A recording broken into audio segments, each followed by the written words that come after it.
Morning. बैठे please, बैठे।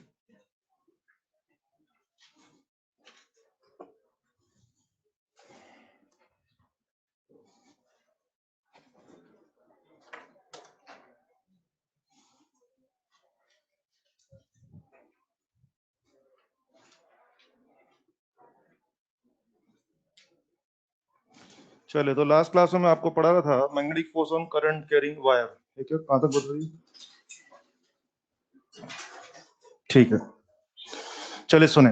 हम लोग लास्ट क्लास में पढ़ रहे थे magnetic force on current carrying wire, यानी कि ILB sin थीटा का डिस्कशन चल रहा था और हमने फोर्स के बारे में स्टडी भी किया था। लास्ट में ज्यादा एक खास पॉइंट पता लगा था हम लोगों को कि अगर करंट कैरिंग वायर को यूनिफॉर्म फील्ड में रखेंगे तो उस पर फोर्स लगेगा, वो ट्रांसलेट भी करेगा। लेकिन अगर नॉन यूनिफॉर्म फील्ड में रखेंगे तो दो साइड पे फोर्स वो कम ज्यादा था, तो उस चक्कर में वो रोटेशन भी कर गया था। ये मैंने आपको बोल चुके हैं।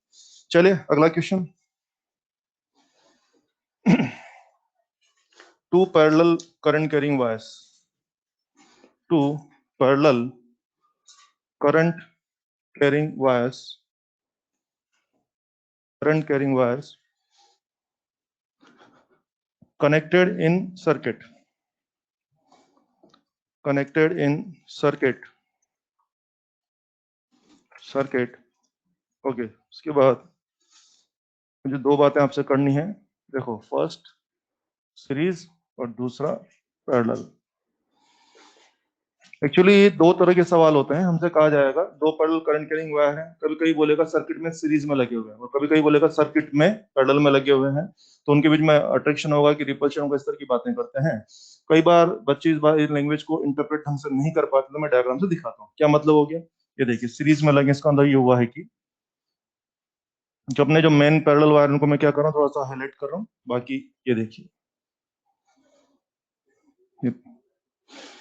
जिनको मैंने हाईलाइट कर रखा है वो क्या होगा, अपने मेन दो पैरेलल वायर। और इस वाले फोटो को देखिए,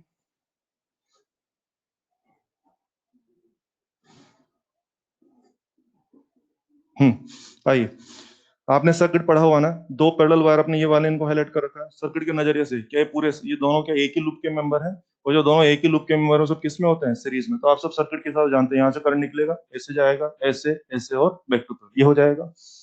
करंट यहाँ से निकलेगा, ऐसे ऐसे, क्या दोनों में ये करंट फ्लो होगा? यस। तो आप देखिए, वर्ड्स पे ध्यान दीजिए।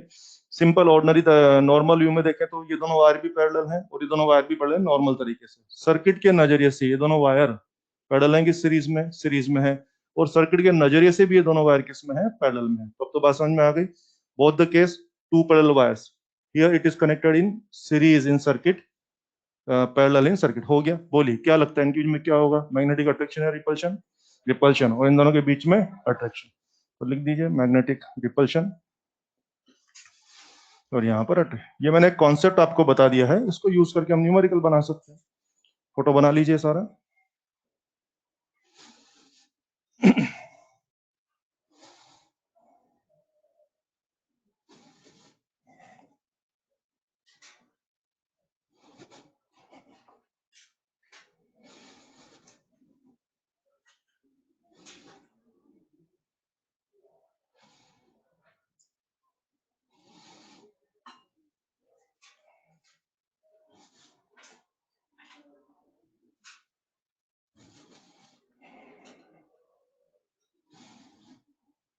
अब इसको यूज करके न्यूमेरिकल या छोटा मोटा क्वेश्चन कैसे पूछा जा सकता है, उस पे आते हैं।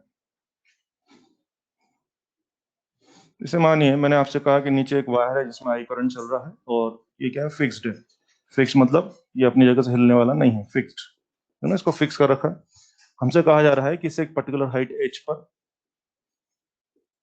एक दूसरा वायर जिसका टेल है एम और एल, वो हवा में लटका हुआ है, हवा में फिक्स है, सॉरी हवा में मतलब वो सस्पेंडेड है। पूछ रहे हैं कि इसमें कितना करंट चलना चाहिए, आई डैश। पूरा सवाल क्या होगा, एक वायर हैविंग करंट आई, वो फिक्स्ड है, उससे पर्टिकुलर हेड एच पे एक दूसरा वायर हवा में लटका हुआ है, मतलब ये वायर ना तो नीचे आ रहा है ना ऊपर जा रहा है, और उस वायर की टेल क्या है, एम और एल, उसकी टेल हो गई। पूछ रहे हैं कि उस वायर में करंट कितनी होनी चाहिए और किस तरफ होनी चाहिए कि वो अपनी जगह पर टिका रहे, ना तो नीचे है ना ऊपर है। तो आप समझ गए होंगे ये मामला, इस वायर का वेट बैलेंस करना पड़ेगा। आप जानते हैं तो फिक्स्ड है, इस वायर का वेट mg तो नीचे लग ही रहा होगा, उसमें तो कोई डाउट ही नहीं है। और mg फोर्स होता तो ये वायर डेफिनेटली नीचे आता, लेकिन कोई तो रहा होगा जिसने इस फोर्स को सेटल कर दिया होगा, बैलेंस कर दिया होगा। तो क्या रहा होगा यहाँ पे, मैग्नेटिक रिपल्शन, मैग्नेटिक रिपल्शन। तो ऑब्वियसली एफएम कहाँ रहा होगा, ऊपर की तरफ रहा होगा, एफएम ऊपर की तरफ रहा होगा, और एफएम ऊपर की तरफ रहा होगा। अगर एफएम ज्यादा होता तो ऑब्वियसली वायर ऊपर शिफ्ट होता, एमजी ज्यादा तो वायर नीचे शिफ्ट होता, लेकिन आप कह रहे हैं वायर अपनी जगह पे टिका हुआ है, तो ऑब्वियसली मामला बैलेंस का। कर लीजिए, FM that must be balanced bye MG. FM you know mu not I I dash upon 2 pi D, D के लिए क्या हो जाएगी एच। ये है फोर्स पर यूनिट लेंथ, हमें तो पूरा फोर्स निकालना, तो क्या एल से मल्टीप्लाई कर दें, and that is equal to M G. क्या यहाँ से आई डैश मैनेज कर सकते हैं, ले लीजिए I dash 2 pi M G H upon, ये हो जाएगा म्यू नॉट आई एल।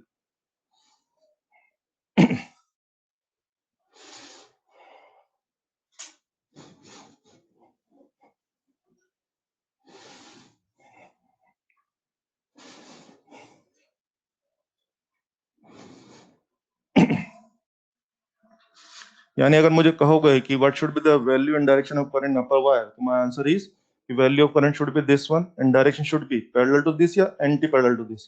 इसमें अपोजिट, कॉमन सेंस की बात है, ये हम कर सकते हैं। अपनी बुक्स के अंदर कई जगह इसको डेटास देकर के न्यूमेरिकल्स में कन्वर्ट कर रखा है, तो जो भी वैल्यूज देंगे आप डाल देना, मगर थोड़ा सा ध्यान रखना आप लोग। क्या किस तरह का ध्यान रखेंगे, किताबों में जहां भी न्यूमेरिकल है वहां पे मास अक्सर ग्राम में दिया हुआ है, आप किस में खेलेंगे, ग्राम या केजी। केजी अक्सर जो लेंथ या जो हाइट दी हो वो मिलीमीटर या सेंटीमीटर में दी हो, तो आप उसको किस में कर लेंगे, मीटर में कर लेंगे, मास को केजी में कर लेंगे। छोटी छोटी बातों का ध्यान रख के आंसर ला सकते हैं, एक बात। दूसरी बात और भी है, कुछ सवालों में क्या कर रखा है बुक्स में, एम अलग दे रखा है और एल अलग दे रखा है, तो आप डाल ही देंगे। कभी कभी वो सीधे सीधे क्या बोल रहा है, लीनियर मास डेंसिटी, क्या बोल रहा है, वायर की लीनियर मास डेंसिटी इतना है, क्या है ये, एम या एम बाय एल, तो सीधा एम बाय एल दे दिया तो आप पकड़ लेना। मगर एम बाय एल जो उसने दिया है ना, उसमें भी वो क्या चालाकी कर रहा है, ग्राम पर सेंटीमीटर से कर रहा है। आप किस में काम करने वाले हैं, सॉरी केजी पर मीटर में एडजस्टमेंट कर कर आगे काम कर लीजिए। तो फिर बोल देता हूँ, मास और लेंथ अलग अलग भी दे सकते हैं, और सीधा एम बाय एल का एक्सप्रेशन भी दे सकते हैं, जो भी होगा आप मैनेज करके आंसर ला सकते हैं, ये हो जाएगा। इसी सवाल में एक और सवाल निकल सकता है आगे, इसी क्वेश्चन में क्या लिख दें, ये बना दिया होगा यहाँ तक। चलिए सेकंड बार लिख दीजिए कि if current in fixed wire, current in fixed wire is reversed, then find instantaneous acceleration, find instantaneous acceleration of upper wire या second wire बोल दो, instantaneous acceleration of upper wire या second wire। ठीक है, आ जाओ, जरा सोचो क्या कहना चाह रहा है। ये वायर था और ये वायर था, इसमें आपने करंट चलाई दी थी, मामला सेट हो गया था। अब आप क्या कह रहे हो, इसी करंट को आप रिवर्स कर दोगे, तो ऑब्वियसली आप समझ गए हैं एमजी तो पहले भी नीचे था, आज भी नीचे ही होगा। और हाँ, क्या एफएम भी अब नीचे लगने लग जाएगा, यस। तो अब बैलेंस होने से तो भूल ही जाओ, ऊपर वाला यार वहीं रहेगा, नीचे आएगा, नीचे आएगा। तो आप समझ गए नेट फोर्स कितना होने वाला है, एफएम प्लस एमजी। और हाँ, एफएम की वैल्यू को मैं एमजी लिख सकता हूँ क्या, एफएम की वैल्यू को मैं एमजी लिख सकता हूँ क्या, यस। एफएम ने किसको बैलेंस किया हुआ था, एमजी को। ऑब्वियसली एफएम की वैल्यू को मैं क्या लिख सकता हूँ, एमजी लिख सकता हूँ। लिख दिया तो लिख दिया। ये कितना हो गया बेटे, 2 mg, यानी कि ऊपर वाला जो तार है वो नीचे तो आएगा, लेकिन उसका नेट फोर्स कितना हो रहा है, 2 mg, तो एक्सेलरेशन विल बी 2g। अगर आपको ध्यान हो, बिल्कुल ऐसा कैसा वाला अपन इलेक्ट्रोस्टैट्स में भी करते हैं। वहां पे हम क्या करते हैं, पहले किसी इलेक्ट्रॉन के वेट को हम लोग Fe से बैलेंस करा देते हैं, कुछ याद आ रहा है, इलेक्ट्रॉन के mg को हम किससे बैलेंस करा देते हैं, Fe से। फिर हम लोग आपको क्वेश्चन बोलते हैं कि अगर इलेक्ट्रिक फील्ड को रिवर्स कर देंगे, तो इलेक्ट्रिक फील्ड को रिवर्स करेंगे तो जो Fe ऊपर लग रहा था वो नीचे लगने लगेगा। तो वहां पर भी सवाल बनता है कि इलेक्ट्रॉन किस एक्सेलरेशन से नीचे आएगा, तो वहां भी आपका आंसर 2g आता है, और यहाँ पर भी आपका आंसर क्या आ रहा है, 2g। सीधी सी बात है, दोनों सेम प्रोफाइल की क्वेश्चन है, फर्क इतना है, यहाँ mg को fm से सेटल किया, वहां mg को fe से सेटल किया। फिर अगली बार वहां पर, यहाँ पर mg और fm दोनों एक ही डायरेक्शन में लग गए, वहां पर fe और mg दोनों एक ही डायरेक्शन में लग गए। सेम प्रोफाइल का क्वेश्चन है, वहां fe की बात, फिर यहाँ पर fm की बात चल रही।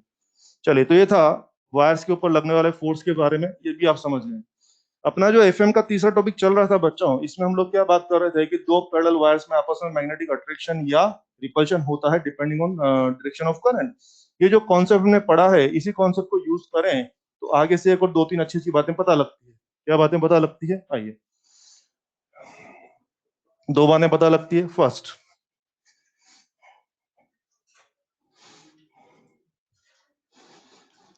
जिस तरह हम पढ़ रहे हैं कि दो पैरेलल वायर में अट्रैक्शन रिपल्शन होता है, मुझे लगता है उसी तरह से दो पैरेलल करंट कैरिंग लूप्स में भी अट्रैक्शन और रिपल्शन होना चाहिए। क्या मतलब, ये देखिए, मान लीजिए मेरे पास दो लूप हैं, दोनों में सेम डायरेक्शन में करंट चल रही है, तो मेरे हिसाब से दोनों में अट्रैक्शन होगा। अगर मान लीजिए दोनों में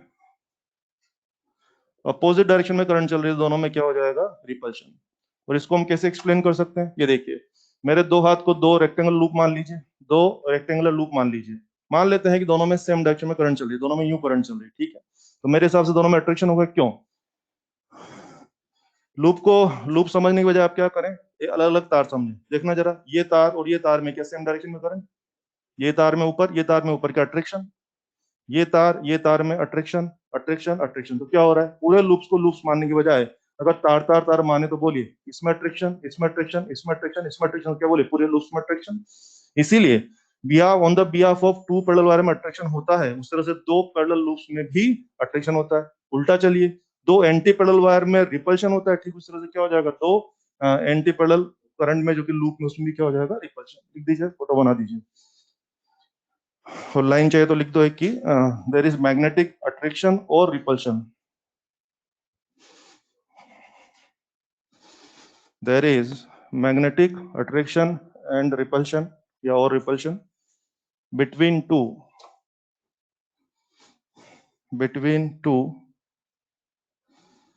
parallel current carrying loops, parallel current carrying loops।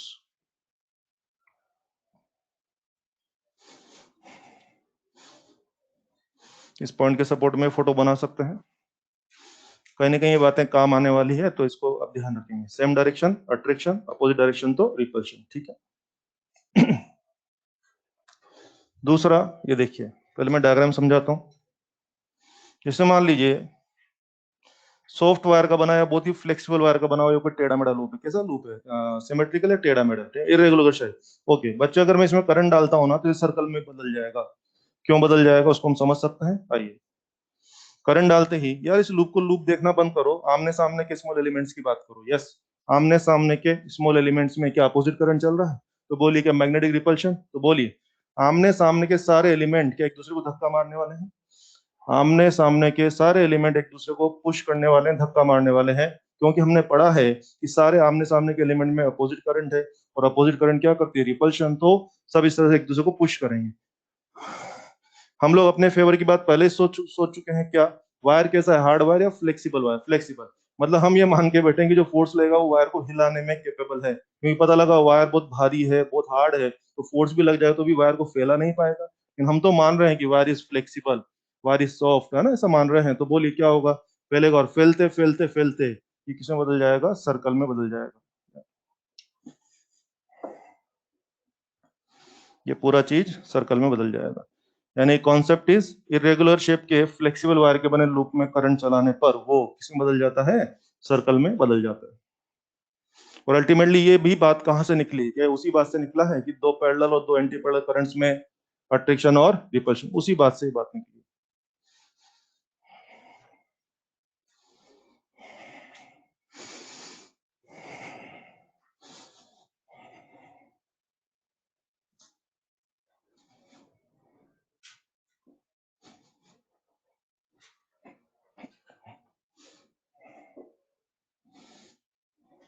Language लिखना है तो लिख दिए छोटा सा कि irregular shape loop, irregular shape loop made of flexible wire, made of flexible wire converts into converts into circle, converts into circle when current is passed, when current is passed।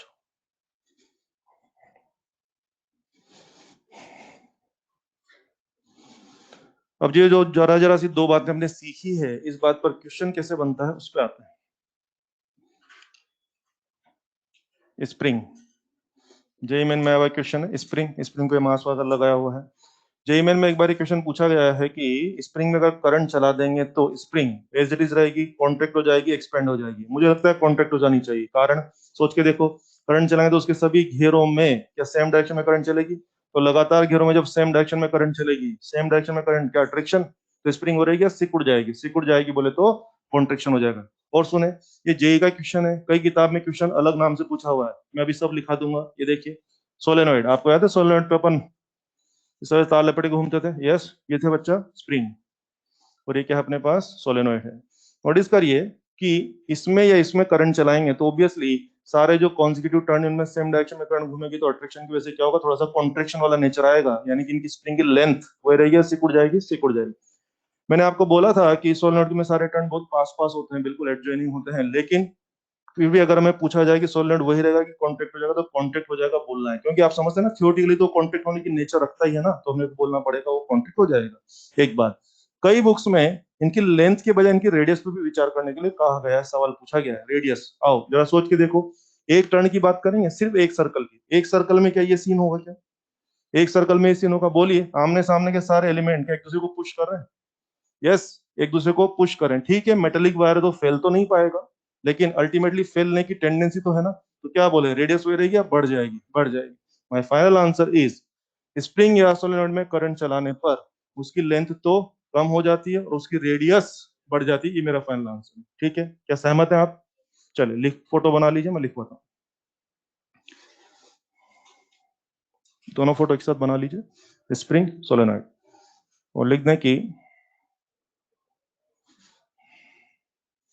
when current is passed, when current is passed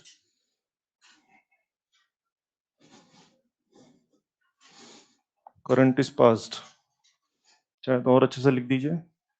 first first लिखें कि due to magnetic attraction, due to magnetic attraction in consecutive turns, consecutive बोले लगातार, magnetic attraction in consecutive turns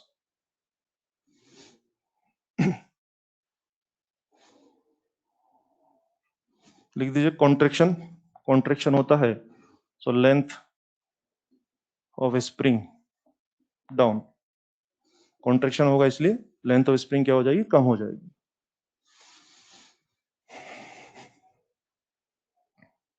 ठीक है, दूसरा point लिखें, due to magnetic repulsion, due to magnetic repulsion between opposite small elements, between opposite small elements of each turn, of each turn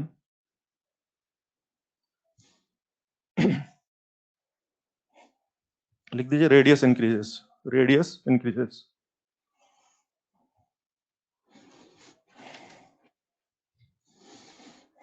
comfortable है? तो जितना पूछा जाएगा उतना बोल देंगे हम लोग। कभी कभी क्वेश्चन में सिर्फ वो लेंथ की बात करा तो लेंथ का जवाब दे देंगे, और कभी कभी अगर रेडियस की भी बात करेगा तो रेडियस की भी बात कर लेंगे। और ये सारी बातें निकल के कहाँ से आई है? जो टॉपिक हमने रिसेंटली पढ़ा था कि दो पैरेलल वायर में अट्रैक्शन या रिपल्शन, क्या उसी बात को बढ़ाते बढ़ाते सब जानकारी निकल गई है? तो इस तरह से ये एफएम का तीसरा टॉपिक हम लोग क्लोज करते हैं। एफएम का फोर्थ टॉपिक ले रहे हैं, जो कि बहुत ही छोटा सा टॉपिक है, वो स्टार्ट करते हैं। हेडिंग बनाइए, force between, force between charges, force between charges moving on parallel path, moving on parallel path।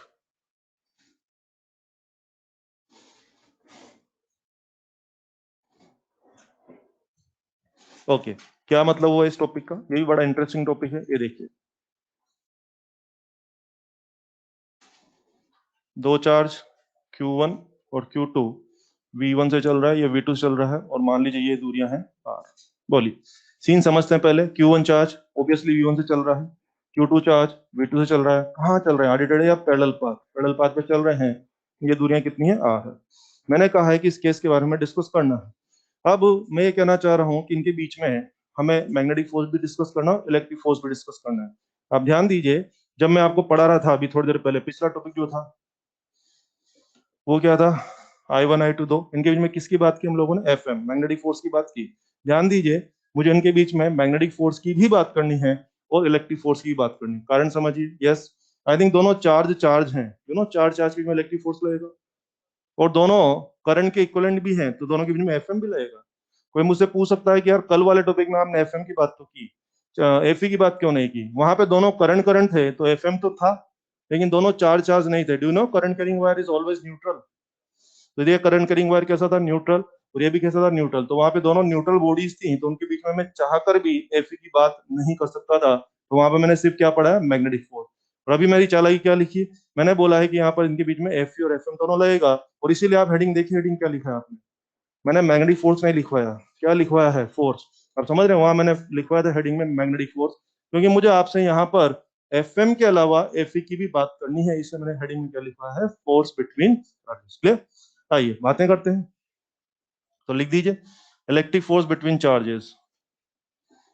Electric force between charges, वही फॉर्मूला जो हम जानते हैं, 4 pi epsilon not Q1 Q2 by R square. Simple, वही K Q1 Q2 by R square हम सब जानते हैं। तो हाँ, चार्ज के बीच में इलेक्ट्रिक फोर्स लिख दिया। क्या आप जानते हैं फोर्स कैसा होगा? अट्रैक्शन या रिपल्शन, या depends? Yes yes yes, attraction repulsion या डिपेंड्स, डिपेंड। मैं चार चार्ज बोल रहा हूँ तो यार अभी तक तो आप बोल नहीं पाएंगे। हाँ, अभी थोड़ी देर में जब मैं सवाल शुरू कराऊंगा तो मैं बोलूंगा दोनों प्रोटॉन है, या एक प्रोटॉन एक इलेक्ट्रॉन है, एक प्रोटॉन एक अल्फा है, तब फिर आप शायद मुझे अच्छे से बोल पाएंगे कि एफी अट्रैक्शन होगा कि रिपल्शन। फिलहाल अभी आप क्या बोलना चाहिए? यस, क्या मैं बोल दूं अट्रैक्शन ऑब्लिक रिपल्शन? अभी तो मैं लिख रहा हूं कि हाँ फोर्स रहेगा, और इट मे बी अट्रैक्शन और it may be repulsion depending on nature of charges. अभी सवाल में तो बाकायदा चार्ज नहीं बोलेंगे, वहां तो बोलेंगे प्रोटॉन है क्या है, तब देखा जाएगा। आगे बढ़े। जैसा कि अपनी बात हो रही है कि दोनों चार्ज चार्ज है, तो उनके बीच में एफ ही चल ही रहा है। क्या दोनों करंट करंट भी हैं? क्या दोनों करंट करंट भी है? व्हाट इट इज, चार्ज या moving charge? Moving charge, this also moving charge. दोनों मूविंग चार्ज है, और दोनों क्या दो पैरेलल करंट के इक्विवेलेंट हो गए हैं? यस। तो हमारा प्रीवियस टॉपिक यही तो था कि दो पैरेलल करंट एक दूसरे पर एफएम लगाते हैं।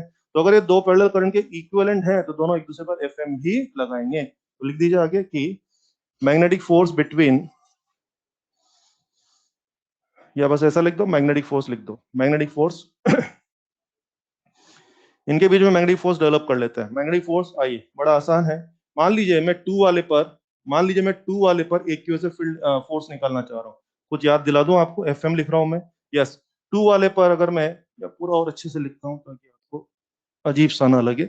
चलो बच्चे, मैं टू पर वन की वजह से फोर्स निकाल रहा हूँ, Q V B sine theta. याद आ रहा है? यस। बोलिए, मुझे लिखवा देंगे कौन सी चीज वन की, कौन सी चीज टू की आएगी? सब सिखाया मैंने आपको। यस,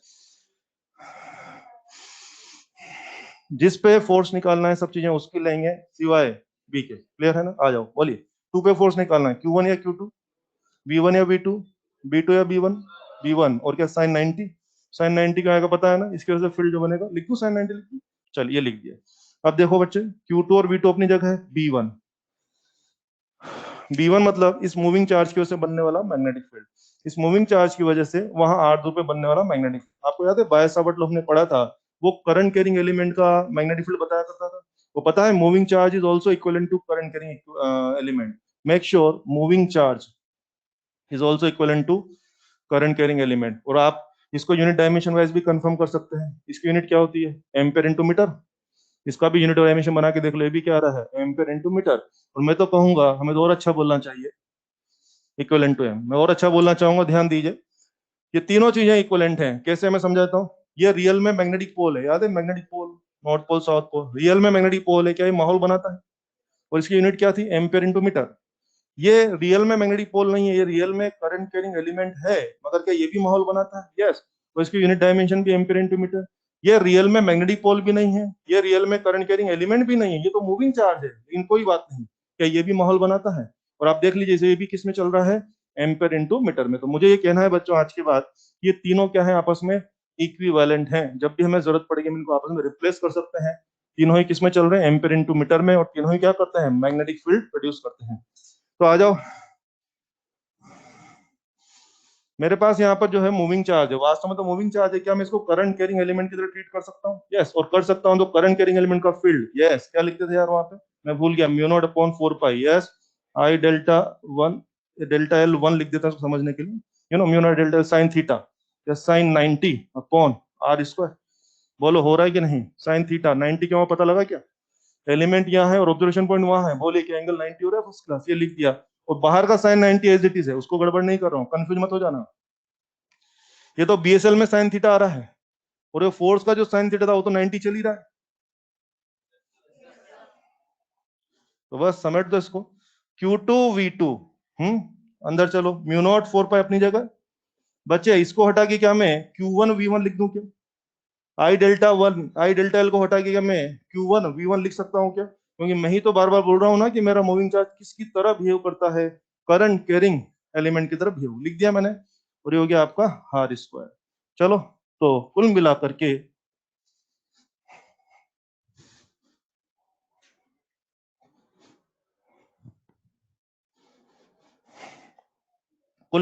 एफ एम की वैल्यू आ गई है mu not upon 4 pi Q1 Q2 V1 V2 upon R square, कुल मिलाकर के आ गया। अब मैंने उसको नाम भी सीधा एफ एम दे दिया ना। क्या आप कंफर्टेबल है इस एक्सप्रेशन में?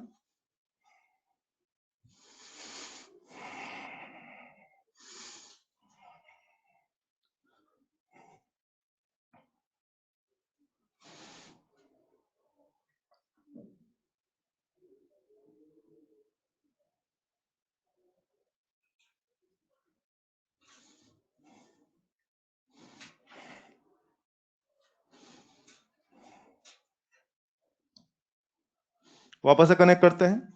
दो चार्ज पैरेलल ट्रैक पे चल रहे थे, दोनों चार चार्ज, उनके बीच में एफ लग रहा था, ये रहा वैल्यू और ये रहा नेचर। दो चार्ज दोनों पैरेलल करंट के इक्विवेलेंट थे, दोनों के बीच में एफ भी लग रहा था, ये रहा वैल्यू, नेचर, अट्रैक्शन, रिपल्शन या डिपेंड्स, डिपेंड्स। अगेन दोनों अगर पैरेलल करंट बने तो अट्रैक्शन हो जाएगा, और दोनों अगर एंटी पैरेलल करंट बने तो रिपल्शन भी हो जाएगा। तो फिलहाल मैं लिखना चाहूंगा अट्रैक्शन ऑब्लिक रिपल्शन। अभी सवालों में तो साफ साफ पता लग जाएगा। चलिए, तो बात करते हैं, इनके बीच में एफ भी है और एफ भी है। एक बात है यार, अगर इनके बीच में दो तरह के फोर्स हैं, अगर मैंने कभी नेट फोर्स का नेचर पूछा तो थोड़ा लफड़ा होने वाला है, जरा ध्यान दीजिए। अगर मान लीजिए कोई केस में एफ भी अट्रैक्शन हुआ और एफ भी अट्रैक्शन हुआ, तो नेट फोर्स भी अट्रैक्शन हो जाएगा। अगर दोनों रिपल्शन रिपल्शन हुए तो नेट फोर्स भी रिपल्शन हो जाएगा। लेकिन लफड़ा तब पड़ेगा कि एफ और एफ में एक तो निकल जाए अट्रैक्शन और एक तो निकल जाए रिपल्शन। और ऐसे में अगर मैंने नेट फोर्स का नेचर पूछ लिया तो पहले आपको ये जानना पड़ेगा कि एफ और एफ में कौन डोमिनेटिंग है, कौन बड़ा फोर्स है, क्योंकि जो बड़ा फोर्स होगा क्या वही नेट फोर्स के नेचर तय करेगा। तो फिर ऐसा करते हैं, एफ और एफ में कौन भारी है कौन बड़ा है ये तय कर लेते हैं। और ये तय कैसे कर लें, आइए ऐसा करते हैं, डिवाइड करके देखते हैं। दोनों एक्सप्रेशन मेरे पास है ना, ये रहा एफ ये रहा एफ दोनों को डिवाइड करके देख लेते हैं। आओ, एफ और एफ को अगर हम डिवाइड करके देख रहे हैं तो हमें मिल रहा है 1 upon mu naught epsilon not, तो यहाँ बचेगा 4 पाई कट जाएगा, and this is 1 upon V1 V2। क्या मिल रहा है क्या? देख लो तसल्ली से। और ये मिल रहा है तो शायद इसको खूब पहचानते हैं आप, कुछ याद आया?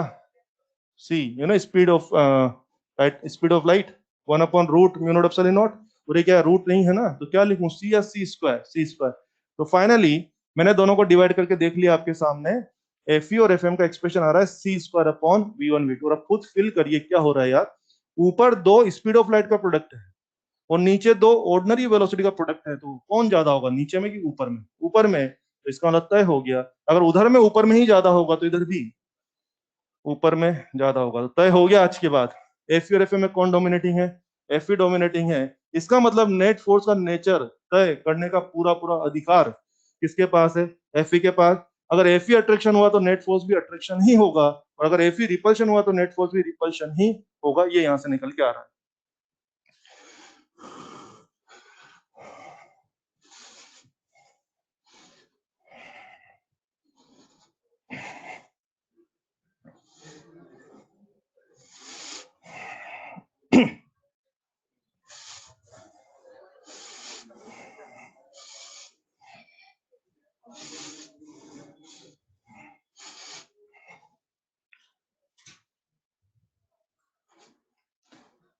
क्लियर है सबको? और एक बात और नोटिस करना चाहिए, मैंने अभी जो डिसीजन लिया है, ये डिसीजन लेते टाइम मैंने आपसे थोड़ी कहा है कि मेरे पास दो प्रोटॉन है कि दो अल्फा है कि प्रोटॉन है कि अल्फा है। मैंने पार्टिकल का नाम लिया कि नहीं लिया? नहीं लिया। इसका मतलब ये जो रिजल्ट है किसके बारे में है? प्रोटॉन प्रोटॉन के बारे में, अल्फा प्रोटॉन के बारे में, सबके बारे में। यस, मुझे फर्क नहीं पड़ता कि आपके केस में दो पार्टिकल प्रोटॉन प्रोटॉन थे या कौन थे, क्योंकि अभी जो रिजल्ट आपके सामने आया मैंने उसमें इस बात की चर्चा नहीं की। Whatever case you have, ये तय हो गया, F is more than F M. Clear है सब लोगों को? और देसी में याद रखने का तरीका बोलता हूँ, ई for electric, E for effective. जल्दी से एग्जाम में चीजों को रिकॉल करना है ना, तो ध्यान रखें, ई for electric, E for effective, ताकि आप इस चीज को रिकॉल कर पाए। चलिए ये हो गया है, इस टॉपिक में इतनी जानकारी है। अब इस टॉपिक की जानकारी आपने पकड़ ली है, इस जानकारी को लेकर के सवाल कैसे बनते हैं उस पर आते हैं। सवाल शुरू करने के पहले एक गड़बड़ बता दूं जो बच्चे कर सकते हैं। यस, अभी मैंने आपको ये वाला केस पढ़ाया, और इस वाले केस में भी अभी आपने मुझे क्या बताया कि हाँ दो फोर्स चल रहे हैं, आपने मुझे बताया कि एफ ही भारी रहेगा एफएम से, बताया ना आप लोगों ने। यस, और यहाँ पर यही एकमात्र पॉसिबिलिटी है। तुम्हें याद है एक दो क्लास पहले मैं लोरेंज फोर्स पढ़ा रहा था, मैं उसके और इसमें डिफरेंस क्लियर कर दूं, वरना सब गड़बड़ कर दोगे तुम। सुन लो, ये खत्म हो गया टॉपिक है ना। लोरेंज फोर्स में क्या होता था बच्चे, ये कोई जगह थी, कोई स्पेस था, ये यहाँ मैंने ई और बी दोनों मैं अप्लाई करता था। कोई जगह में ई और बी मैं अप्लाई करता था, यहाँ कोई जब चार्ज आता था तो उस पर एफ भी लगता था और उस पर एफ भी लगता था। ध्यान दीजिए, वहां ई और बी दोनों हम लोगों ने अप्लाई किए थे, चार्ज के ऊपर एफ और एफ दोनों लगते थे, और वहां पर कोई भी कम और कोई भी ज्यादा हो सकता था। वहां पर एफ मोर देन एफ भी हो सकता था, वहां पर एफ लेस देन एफ भी हो सकता है। वहां तो शायद सबको बी भी मिल जाए, याद याद है बोलता था ई वेक्टर बराबर बी क्रॉस बी, याद आ रहा है आप लोगों को? तो वहां तो सारी पॉसिबिलिटी है, वहां तो ई और बी मैं अप्लाई कर रहा था, तो मैं ई की वैल्यू अगर बढ़ा दूंगा तो क्या एफ बढ़ जाएगा? अगर मैं ई की वैल्यू कम कर दूंगा तो क्या एफ कम हो जाएगा? तो वहां तो मैं अपनी इच्छा से कुछ भी कर सकता हूँ, वहां तो मैं एफ मोर देन एफ का सीन भी बन सकता है, वहां एफ लेस देन एफ का सीन नहीं बन सकता है, इवन वहां तो दोनों बराबर भी आ सकते हैं। याद है ई वेक्टर बराबर बी क्रॉस बी, तो वहां सारी पॉसिबिलिटी थी, वहां सारी पॉसिबिलिटी थी। लेकिन यहां पर इस केस में एकमात्र पॉसिबिलिटी है ई for electric, E for effective. तो फिर दोनों में डिफरेंस कर ले अच्छे से। यहां पर हम लोग अपनी तरफ से कोई भी एक्सटर्नल फील्ड नहीं लगा रहे हैं, ये तो मामला ही अलग है।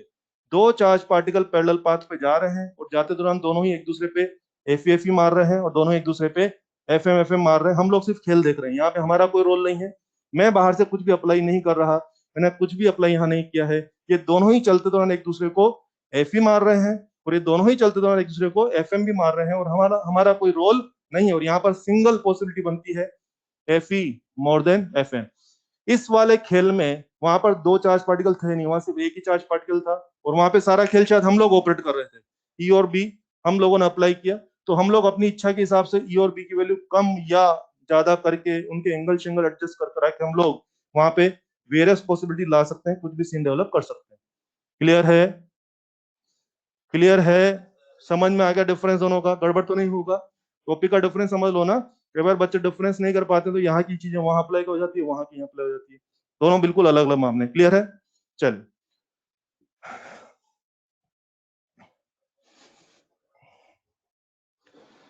जो आपने लिखा है इस पे क्वेश्चन, जैसे एक बार आईआईटी में क्वेश्चन था कि लिख दें, two protons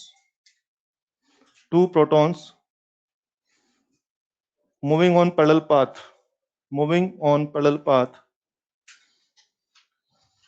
in same direction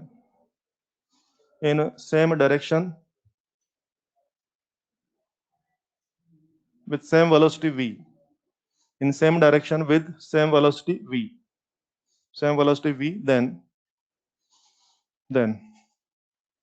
ठीक है, देन बोल के आ जाओ मैदान में। सीधा सीधा पूछा था एग्जाम में, एफ और एफ एम का रेशियो कितना होगा? बोलिए, हमें रेशियो निकालने की जरूरत है या डायरेक्ट छाप सकते हैं? डायरेक्ट छाप सकते हैं हम लोग, सी स्क्वायर अपॉन क्या वी स्क्वायर। तुम लोगों ने तो speed V one V two ली थी ना, वो तो क्या बोल रहा है, नहीं नहीं दोनों स्पीड सेम जा रहे, तो क्या हो गया आंसर सी। मतलब यूं समझिए, अभी जो आपने एफ और एफ एम का जो रेशियो निकाला है ना, इसको उन्होंने क्वेश्चन बना के पूछ लिया, पढ़ लेंगे आप लोग, चलिए ये भी हो जाएगा। और आइए अगला क्वेश्चन देखो, फोटो समझ में आएगा क्या? प्रोटॉन, प्रोटॉन, बोलो बच्चे, फोटो से क्या समझ में आ रहा है? Two protons moving on parallel path in same direction, क्या समझ में आ रहा है? Two protons moving on parallel path in, समझ में आ जाएगा ये? चलिए, ये हमें दिख रहा है, आपको लैंग्वेज में दिया जाएगा, मैंने थोड़ा सा विजुअलाइज कराने की कोशिश करी। चलो हेल्प कर दो मेरी। अब मुझे आप लोगों से एफ एम की वैल्यू नहीं सुननी है, सिर्फ जीरो नॉन जीरो सुनना है, और मुझे नेचर सुनना है कि अट्रैक्शन रिपल्शन वगैरह। हेल्प करेंगे मेरी? आओ बोली, इनके बीच में एफ जीरो की नॉन जीरो, Fe जीरो की non zero, non zero attraction की रिपल्शन, हाँ प्लस प्लस ऑब्वियसली क्या हो रहा होगा, रिपल्शन। बिल्कुल सही बात है बच्चों, इनके बीच में Fm जीरो की नॉन जीरो, अट्रैक्शन की रिपल्शन, अट्रैक्शन। क्या याद है, प्रोटॉन ऊपर गया तो उसकी करंट ऊपर ही बनी, तो दोनों करंट क्या ऊपर की तरफ ही जा रही हैं, और दोनों करंट अगर ऊपर की तरफ ही जा रहे हैं तो क्या दोनों में मैग्नेटिक फोर्स अट्रैक्शन होना चाहिए। क्या मैं कह दूं, अट्रैक्शन। एफ नेट जीरो की non zero, non zero attraction की रिपल्शन, नहीं नहीं अट्रैक्शन की रिपल्शन कैसे तय किया, yes E for electric, E for effective, रट लो, E for electric, E for effective, मुझे कहना चाहिए दिस इज रिपल्शन, बिल्कुल सही। और देखा, ज्यादा दिमाग लगाने की जरूरत ही नहीं है, क्योंकि आप लोग बात समझ चुके हैं कि इन मामलों में नेट फोर्स की नेचर डिसाइड करने का पूरा पूरा अधिकार किसके पास है, एफई के पास, तो जो एफई होगा वही नेट फोर्स होना पड़ेगा, जैसा कि यहाँ किया। ठीक है, एक छोटा सा कंफ्यूजन मेरे दिमाग में आ रहा है, उसका जवाब दे दो यार। तुमने बोला कि नेट फोर्स नॉन जीरो होगा, एक बात है यार, दोनों अपोजिट नेचर के फोर्स है ना, अगर दोनों फोर्स बराबर होगा तो नेट फोर्स जीरो भी तो आ सकता था, आपने नॉन जीरो ही क्यों बोला, अगर दोनों बराबर हो जाते तो जीरो भी तो आ सकता था, आपने नॉन जीरो क्यों बोला, कमान मुझे सुनना है, कमान। हाँ, नहीं दोनों बराबर हो तो जीरो आ जाता ना, तो आप नॉन जीरो पे क्यों इतना बोल रहे हो, बराबर होंगे आप, कदापि नहीं। इस केस में दोनों कतई बराबर नहीं होंगे, देख लो मैथमेटिक्स आपके सामने, इस केस में तो सिर्फ एक ही सीन बनता है, एफ ई ही ज्यादा होगा एफ एम से, और कोई पॉसिबिलिटी इस केस में बनती ही नहीं है, हम लोग बहुत कॉन्फिडेंट है एफ एफ एम बराबर होंगे ही नहीं, इसलिए हमें पता है कि एफ नेट नॉन जीरो ही आएगा, क्लियर है। अगर मैं पूछ भी रहा हूँ कि यार दोनों बराबर हो गए तो जीरो हो जाएगा, तो आप बोल सकते हैं कि दोनों बराबर होने का चांस यहाँ पे बिल्कुल भी नहीं है, ठीक, वहां तो दोनों बराबर हो सकते थे ना, बी भी मिल जाए, यहाँ बी मिल जाए चाहे कोई भी मिल जाए, समझ रहे, बी मिल जाए चाहे कुछ भी मिल जाए, दुनिया मिल जाए, लेकिन यहाँ दोनों किसी भी हाल में बराबर नहीं होंगे। चल, एक छोटा सवाल और करते हैं फिर आगे बढ़ जाएंगे।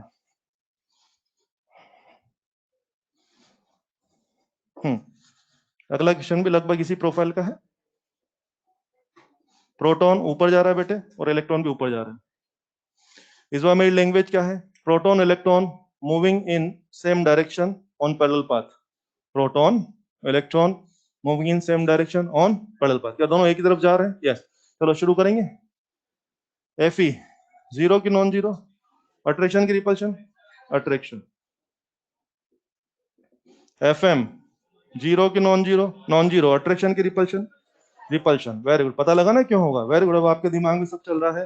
प्रोटॉन ऊपर गया तो ये करंट तो ऊपर बनी, और ये इलेक्ट्रॉन ऊपर गया भाई साहब तो करंट तो नीचे, दोनों पैरेलल करंट की एंटी पैरेलल, एंटी पैरेलल और एंटी पैरेलल करंट है तो ऑब्वियसली रिपल्शन होगा, और एफ नेट जीरो की नॉन जीरो, और नॉन जीरो नेचर, कारण ई for electric, E for effective,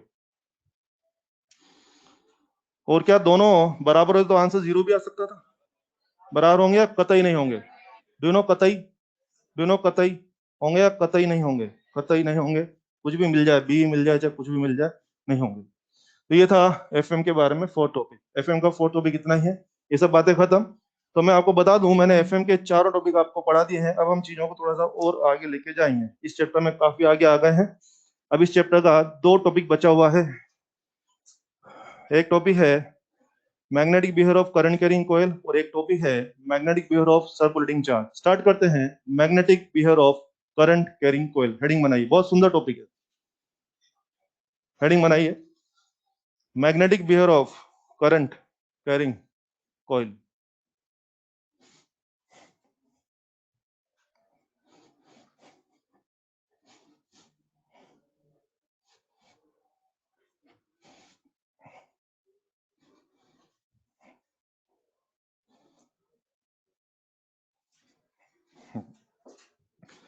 मैं आपको जो चैप्टर पढ़ा था मैग्नेटिक इफेक्ट ऑफ करंट, उसमें मैं करीब 80% आपको पढ़ा चुका हूँ, क्या क्या बोल चुका हूँ ध्यान दीजिए, शुरुआत कहाँ से हुई थी, करंट की वजह से क्या बनेगा, माहौल बनेगा, 8 चीज हमने डिस्कस कर दिया, करीब मान लीजिए 40% चैप्टर हो चुका है।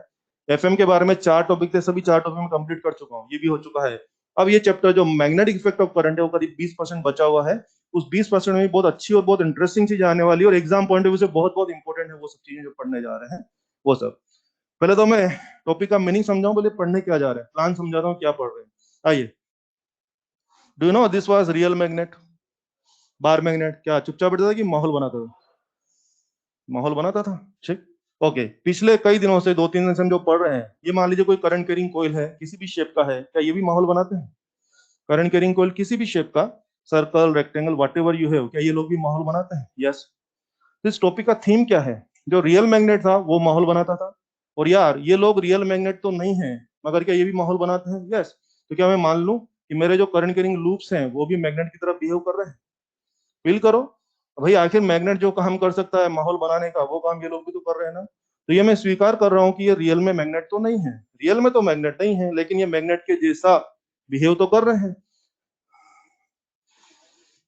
और अगर ये मैग्नेट के जैसा बिहेव कर रहे हैं, तो बच्चे मैग्नेट के बारे में जितनी बातें आप करते थे, तो वो सारी बातें इसके लिए भी होनी चाहिए। यस। बोले कौन सी बातें करते थे? मैग्नेट में दो पोल हुआ करते थे, इसमें भी कहीं ना कहीं दो पोल होंगे। मैग्नेट का कोई ना कोई मैग्नेटिक मोमेंट हुआ करता था, एम, तो इसका भी कोई ना कोई मैग्नेटिक मोमेंट होना चाहिए।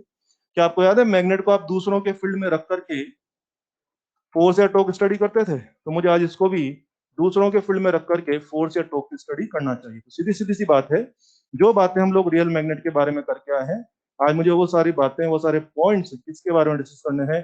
करंट कैरिंग कॉइल के बारे में डिस्कस करने हैं। इसीलिए हमारे टॉपिक का नाम है की, नाम पढ़ के देखिए,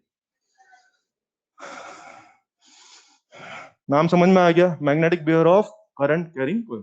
बात क्लियर है सबको? चलिए शुरू करते हैं। तो चार बात करनी है मुझे, लिखें। एक बात,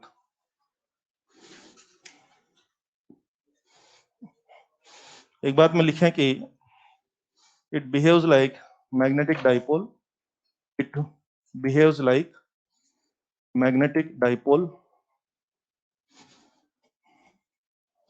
so magnetic poles, so magnetic poles are developed at its faces, magnetic poles are developed at its faces। जी हाँ, सबसे पहली बात यही करने जा रहे हैं। आप कह रहे हो कि आपका करंट कैरिंग लूप जो है वो मैग्नेट की तरह बिहेव कर रहा है।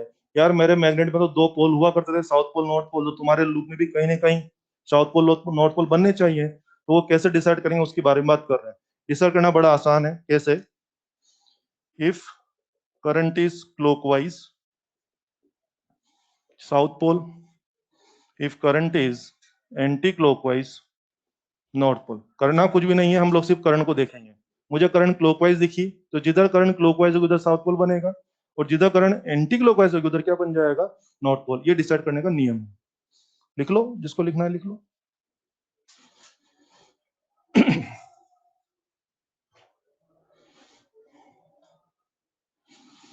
वैसे नियम एक और भी है, वो भी आपको बता देता हूँ। दोनों ही ठीक है, दोनों ही आसान है। ओके। क्या आपको याद है एक बार मैंने बताया था, किसी भी मैग्नेट के अंदर, किसी मैग्नेटिक सिस्टम के अंदर मैग्नेटिक फील्ड कहां से होता था? याद है? बार मिनट पढ़ा था टाइम। हाँ शाबाश। ये देखो याद दिलाऊं मैं आपको, बाहर बाहर क्या था बेटे? नॉर्थ पोल, और अंदर अंदर क्या था? साउथ से नॉर्थ। आ जाओ। बी इनसाइड क्या होता था? South to north. याद आ गया? और बी आउटसाइड क्या होता था? North to south. तो हम लोग इस वाली अप्रोच से भी कर सकते हैं। आइए देखते हैं कैसे। जैसे मानिए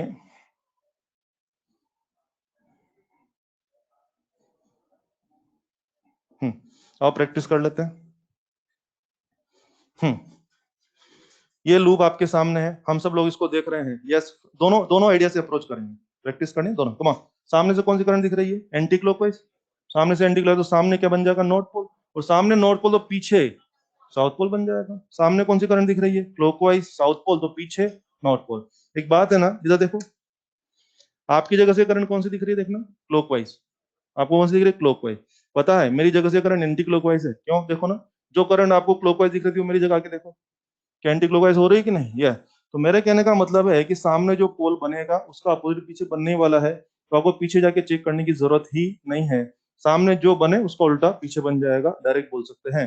सामने नॉर्थ तो पीछे साउथ, सामने साउथ तो पीछे नॉर्थ बन गया। ठीक है, एक आइडिया। एक और आइडिया, मैग्नेटिक फील्ड। कमान, हाथ घुमाएंगे। बी, इस लूप में बी कहां बन रहा है? बाहर।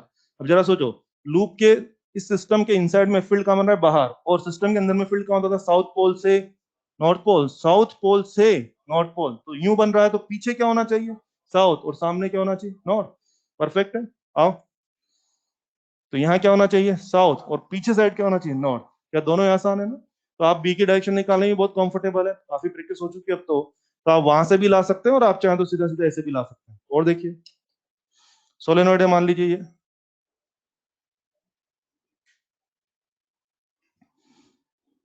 ये लो, दोनों तरह से अप्रोच करेंगे। इधर आ जाओ, सोलिड में करंट दिख रहे हो कि सॉलिड वायर आगे वाला है, डॉटेड वायर पीछे वाला है। यहाँ खड़े होकर ऑब्जर्व करके नोटिस करो करंट कौन सी दिख रही है, क्लॉकवाइज के एंटी क्लॉकवाइज। करंट की डायरेक्शन यहाँ से कौन सी दिख रही है, क्लॉकवाइज या एंटी क्लॉकवाइज? इमेजिन कर पा रहे हैं? क्लॉकवाइज, क्लॉकवाइज बोले तो साउथ पोल। अगर आप अपने आप को यहाँ रख करके देखो करंट कौन सी दिख रही है, एंटी क्लॉकवाइज। का नॉर्थ पोल बनना चाहिए था। करंट की डायरेक्शन से हो गया। आओ फील्ड की डायरेक्शन से कर लें, बी से, कमान बी, याद है बी, कमान यू और यू। तो इस सिस्टम के अंदर बी यू बन रहा है, किसी भी मैग्नेटिक सिस्टम के अंदर में बी कहां बनता था, साउथ पोल से नॉर्थ पोल। तो जैसे मैंने जाना बी यू है तो मैं डिक्लेयर कर सकता हूँ यहाँ साउथ बनेगा और यहाँ नॉर्थ बनेगा। तो ये पोल जानने का तरीका है। ये थी एक बात। ना हो दो बात।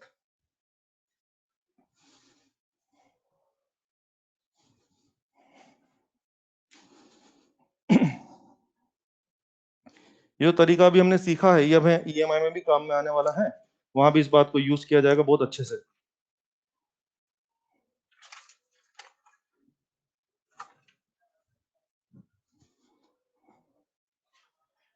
बढ़े आगे बढ़े बच्चे, चलिए। मैग्नेटिक पोल्स हो गया। और अगर आप कह रहे हैं कि ये मैग्नेटिक डाइपोल है, अगर आप कह रहे हैं ये सब दो पोल बन गए मैग्नेटिक डाइपोल है, तो क्या किसी भी डाइपोल के लिए मुझे डाइपोल मोमेंट की बात करनी चाहिए? तो जिस तरह हम रियल मैग्नेट के लिए मैग्नेटिक मोमेंट की बात करते हैं, उस तरह से हम इसके लिए भी मैग्नेटिक मोमेंट की बात करने जा रहे हैं। दो बात इस मैग्नेटिक मोमेंट किससे दिखाएं यार, स्मॉल एम से या कैपिटल एम से? कैपिटल एम, याद है ना? स्मॉल एम तो शायद पोल स्ट्रेंथ हुआ करता था and capital M was magnetic moment. Magnetic moment का formula M, formula is N I A, plain formula. Vector formula is N I A vector. किसी भी करंट कैरिंग लूप के बारे में जब भी मैं बोलूंगा मैग्नेटिक मोमेंट कैलकुलेट करिए, तो आपने गिनना है एन आई ए। फॉर्मूला है एन आई ए। सबसे पहचान कर लो, एन बोले तो नंबर ऑफ टर्न देंगे तो यूज कर लेना, नहीं बोले तो एक टर्न तो रहेगा रहेगा। आई बोले तो करंट और ए बोले तो एरिया।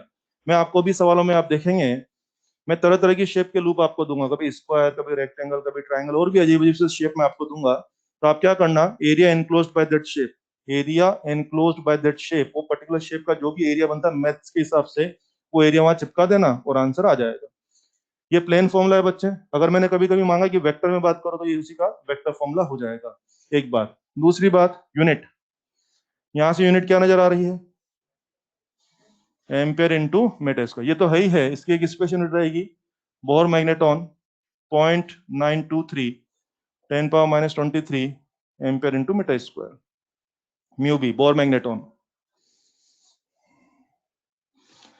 इलेक्ट्रिक डायपोल मोमेंट की स्पेशल यूनिट क्या थी? हाँ, डीबाई, डीबाई याद है ना, डीबाई, ठीक, वेरी गुड। और ये जो मैग्नेटिक डायपोल मोमेंट, तो उसकी स्पेशल यूनिट क्या होती है, बोर मैग्नेटॉन। सिंबल होता है म्यू, माइक्रो जैसा म्यू, और बी बोले तो बोर, वो जो वही बोर जो बहुत बोर करता है लोगों को, वही वाला बोर। ठीक है, ये हो जाएगा। क्या लग रहा है आपको देख करके, एम क्या है यार, स्केलर की वेक्टर? वेक्टर ऑब्वियसली वेक्टर है ना। और बॉस अगर ये वेक्टर तो साफ साफ दिख रहा है, इसकी डायरेक्शन कौन तय करेगा, एरिया वेक्टर। और आप सब जानते हैं एरिया वेक्टर कोयल के प्लेन से नॉर्मल होता है। अब नॉर्मल तो होता है, लेकिन नॉर्मल किधर होगा, ध्यान दीजिए। एक ही बात अपने पास है, क्या क्या आप लोगों को मैंने बी की डायरेक्शन निकालना सिखाया, बी? तो सुन लो, जिधर बी की डायरेक्शन होती है उधर ही एरिया वेक्टर होता है, और जिधर एरिया वेक्टर होगा उधर ही एम होगा। तो मुझे आपसे कहना चाहिए B vector parallel to A vector parallel to M vector. तो आज के बाद मैं कभी भी आपसे अगर किसी करंट कैरिंग कॉइल का एम वेक्टर की डायरेक्शन मांगूंगा, तो आपको बी की डायरेक्शन निकालना खूब आता है ना। जिधर बी की डायरेक्शन होगी ना, एक्जेक्टली उधर ही क्या हो जाएगी, एम की डायरेक्शन हो जाएगी। ये मुझे कहना है, आओ मैं दिखाता हूँ। सुने सुने सुने, कुछ लोग अजीब से देख रहे हैं, सुने। इधर आ जाओ, कमा।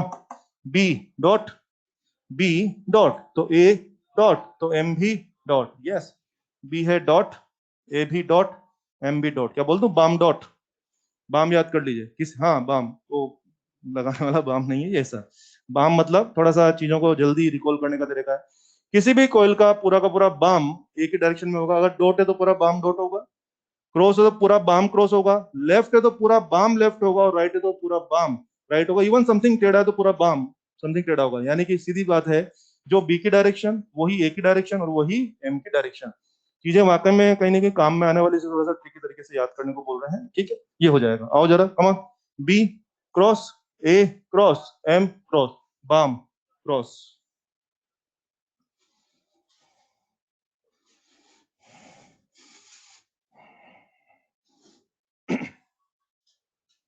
ये था मैग्नेटिक मोमेंट की जानकारी। जानकारी खत्म, कार्यक्रम शुरू।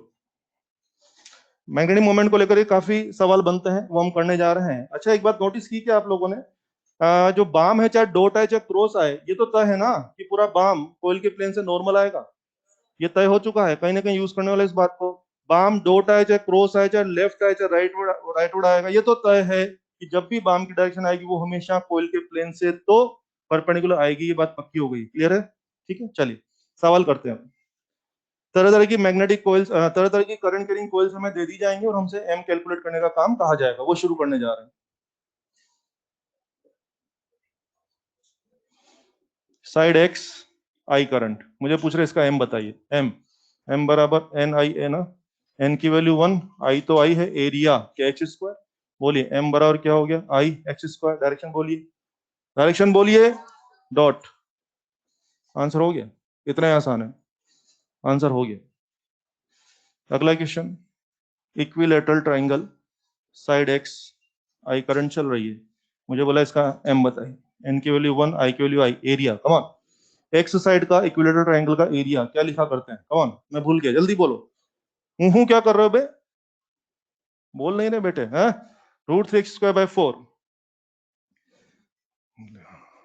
भाई मैं 2 लिख देता तो बोले हाँ ठीक ठीक। हाँ अभी मैं 8 भी लिख दूंगा, बोले हाँ सब ठीक है, आपने लिखा तो ठीक है।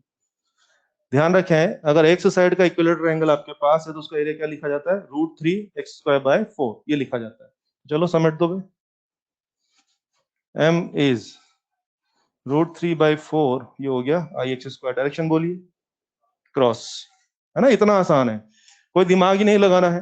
करंट तो करंट लिखोगे सही। एरिया में क्या कर रहे हो, जिस तरह की शेप में आपको दे रहा हूं, जो भी शेप में आपको देता जाऊंगा, अपनी मैथ्स की नॉलेज से उस शेप का एरिया लगा के, तो उसमें कुछ भी स्पेशल नहीं हो। डायरेक्शन चाहिए तो हाथ घुमाइए, मजे करिए। चलिए अगला क्वेश्चन।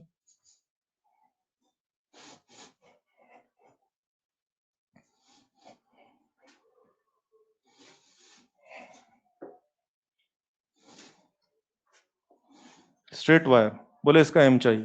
किसी किताब में क्वेश्चन है स्ट्रेट करंट कैरिंग वायर, इसका एम चाहिए। Come on, if it is straight wire then area enclose is 0। अरे भाई आप तो क्लोज लूप ही नहीं हो, हाँ, तो एरिया एनक्लोज्ड 0।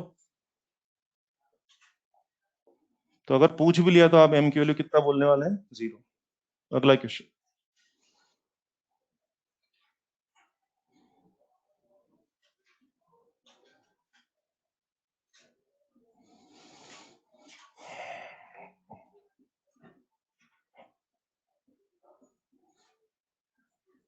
ये देखिए, मुझे पूछ रहे हैं कि इसका एम तैयार करना है। Is it current carrying close loop, yes, whatever shape you are given, जो भी है जो है, मुझे बोल रहे इसका एम चाहिए। यस आ जाओ, एम, एम बराबर एन आई ए।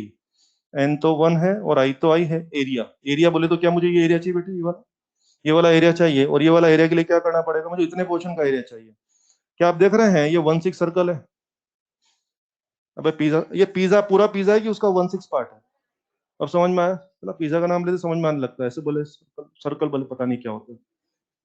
अबे नालायक को 60 डिग्री हो रहा है ना ये। एक पिज्जा सेंटर पे कितना मारता है एक पिज्जा, 360। पिज्जा खा जाते हो लेकिन पता नहीं लगता एंगल कितना बन रहा है उधर, है। एक पिज्जा अपने सेंटर पे कितना एंगल मारता है बे, 360। उसके 6 टुकड़ा किया तो क्या 60-60 मारेंगे? 8 टुकड़ा किया तो 45-45 मारेंगे? तो बोलो भाई 60 मारे तो कौन है, पूरा पिज्जा है 1/6 पिज्जा। पूरे पिज्जा का एरिया होता है πr²।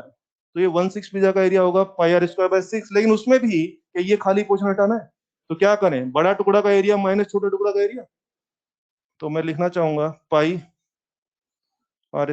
और ये बोलो लिख दें बच्चे, एडजस्ट कर दो, इतना कॉमन शॉमन जो लेना ले लो। आई π/6, ये हो जाएगा।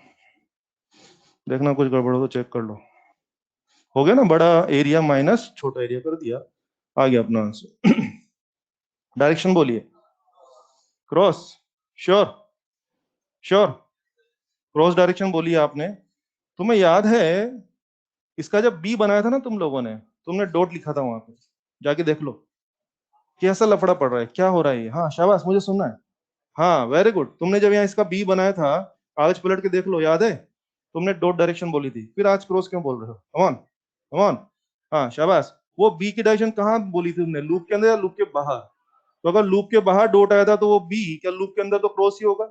और जो मैं बोल रहा हूँ ना, बाम एक ही डायरेक्शन में होता है, वो बी की डायरेक्शन कहाँ ढूंढ रहे हैं हम लोग दुनिया भर में, या लूप के अंदर? लूप के अंदर। तो आज भी इस लूप के अंदर तो बी कैसा है, क्रॉस। इसलिए लूप का एम तो कैसा होगा, क्रॉस ही होगा। उस सवाल में आपने बी की डायरेक्शन या बी की वैल्यू इस जगह निकाली थी बच्चे, जो कि लूप के अंदर नहीं, लूप के बाहर था। फिलहाल ये सब बढ़िया चल रहा है, संभाल लेंगे। अगला सवाल।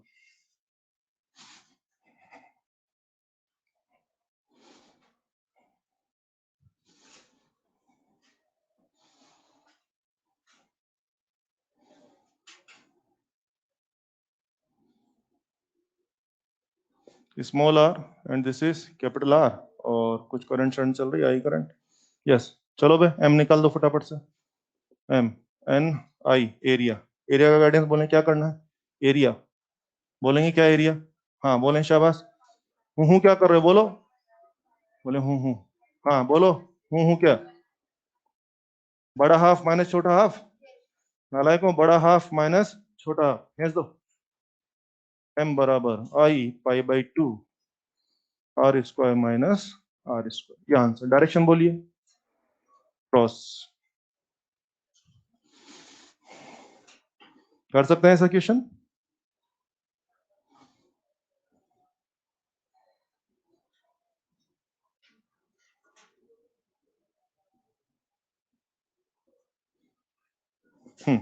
बना लीजिए आंसर।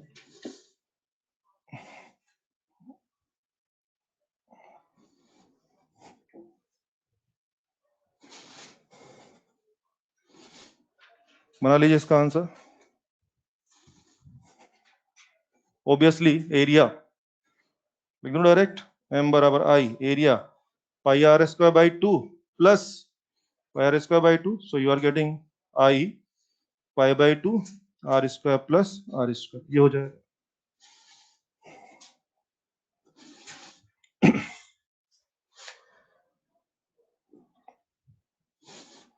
अगला question. Using fix length of wire, using fix length of wire, ठीक है, बस इतना लिख दो। बाकी चार फोटो बना रहा हूं, संभालना। रेक्टेंगल, सर्कल, ट्रायंगल, ठीक है। लिख देना सब में आई सेम, सब में करंट सेम डाल रहे हैं। हमने क्या किया, एक फिक्स लेंथ का वायर लिया और उसे तरह तरह के शेप बना दिए। चार शेप मैंने आपको दी ना, कुछ भी शेप बना दिए, और सब में करंट भी सेम डाल रहे हैं। पूछ रहे हैं किसका मैक्सिमम कम होगा, ऐसा तो सबसे ज्यादा किसका होगा। मैथ्स का नियम होता है कि फिक्स लेंथ ऑफ वायर से आप अलग अलग शेप बनाएंगे तो एरिया सर्कल का मैक्सिमम होता है। तो बोलिए, एरिया सर्कल का मैक्सिमम होगा, और करंट तो सब में सेम डालने की बात हो ही गई है, तो बोलिए एम किसका बेस्ट होगा, सर्कल का। तो इसीलिए सवाल लिया। तो लिख दीजिए अब, लिख दीजिए कि एरिया मैक्स फॉर सर्कल, इसलिए M is maximum for circle. पूरा लैंग्वेज रहेगा, करंट सेम है। वैसे करंट सेम ना होती तो भी सर्कल आंसर आता है, कुछ भी आ सकता था। तो देखना पड़ेगा ना, करंट किसमें कम है, करंट किसमें ज्यादा है। फिर तो करंट और एरिया दोनों के प्रोडक्ट से डिसाइड होता, फिर केवल एरिया थोड़ी डिसाइड करता, फिर करंट और एरिया दोनों के प्रोडक्ट से डिसाइड होता। लेकिन अभी आपने बोल दिया नहीं नहीं करंट तो सेम है, तो फिर सिर्फ किससे डिसाइड हो रहा है, एरिया से। और मुझे सिखाया गया है फिक्स लेंथ ऑफ वायर से अलग अलग शेप बनाने पे सर्कल का एरिया मैक्सिमम होता है, इसलिए हो जाता है। अगला क्वेश्चन।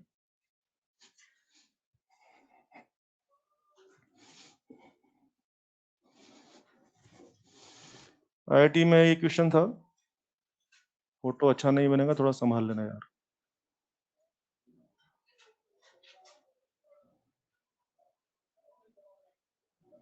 थोड़ा अजीब सा बना है, थोड़ा थोड़ा दिख रहा है ना।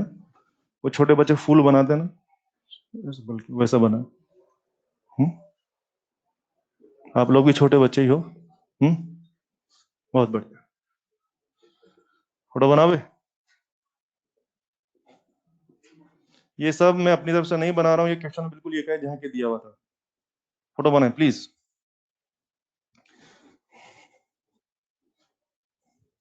करंट चल रही है, एकदम मजा आ रहे हैं, ये एक्स एक्सिस है, वाई एक्सिस है, सब दिखा एकदम चकाचक।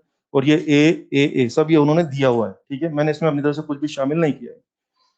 और बच्चों, आईआईटी में एक क्वेश्चन था कुछ 5-7 साल पहले, उन्होंने क्या पूछा हम लोगों से कि मैग्नेटिक मोमेंट बताइए, और मजे की बात जो चारों ऑप्शन थे वो वेक्टर में थे, मतलब आई जे के या माइनस जे जो भी था। आओ काम शुरू करें, चलो चलो पहले वैल्यू की तैयारी करें अपन लोग। आओ, एम एम बराबर क्या लिखते हैं आप लोग? एन आई ए, एन तो है नहीं, आई तो आई, कमॉन। एरिया, एरिया क्या मुझे पूरा एरिया समेटना पड़ेगा? इस एरिया को समेटने के लिए क्या क्या हो गया? एक तो स्क्वायर, एक स्क्वायर और क्या, चार हाफ सर्कल, चार हाफ सर्कल बोले तो दो फुल सर्कल, तो कुल मिला के क्या मुद्दा है? एक स्क्वायर प्लस दो फुल सर्कल करें। आओ, स्क्वायर का एरिया क्या लिखते हैं? ए स्क्वायर प्लस दो full circle pi, radius is a/2 का स्क्वायर। बिल्कुल सही बात है, समेट लो। अब जितना मैनेजेबल हो कर लो, कॉमन शॉमन लेना जो भी है। आई, ए स्क्वायर को बाहर बुला लो, 1 प्लस क्या पाई/2 आ रहा है क्या? चेक कर लेना, इसका बाय 4। तो एग्जाम में अपना आंसर आ गया कि हाँ मैग्नेटिक मोमेंट ये रहेगा। क्या डायरेक्शन देंगे हाथ घुमा के? वो क्रॉस आ रहा है, लेकिन एग्जाम में डॉट क्रॉस नहीं, आई जे के था, जैसा कि दिख रहा है एक्स वाई, तो क्या ये जेड हो रहा होगा? तो आप अंदर जा रहे हो तो कहाँ, जेड या माइनस जेड? माइनस जेड, तो क्या मैं कह दूं माइनस के? ये आंसर हो जाएगा। तो आप देख रहे हैं इतने आसान क्वेश्चन बनते हैं, कुछ भी दिमाग नहीं लगाना। देखो ना मैं क्या पढ़ा रहा हूँ, इसमें क्या स्पेशल बात है? जो भी शेप दूंगा मैथ्स के हिसाब से एरिया पकड़ लो, डायरेक्शन हाथ से पकड़ लो, हो गया। इतना आसानी से काम करना है। अगला question, two circular coils, two circular coils, same current, same radius, same current, same radius, turns n1 and n2, turns n1 and n2, m1 by m2, then m1 बटे m2 question mark. m1 m2 का ratio निकालने को बोला है। आ जाओ, सबसे पहले तो आप देखिए m बराबर क्या फॉर्मूला है, एन आई। एरिया को क्या मैं पाई आर स्क्वायर लिख दूं ना, सर्कुलर कोइल। आपको दो सर्कुलर कोइल के m1 m2 का रेशियो निकालना है, दोनों में current same, radius same, pi वैसे बकवास है, तो क्या लॉजिक रहा, m proportional to n। Answer is m1 by m2 बराबर n1 बाय n2। फर्जी क्वेश्चन है, एग्जाम में कोई नहीं पूछेगा। अगला सवाल,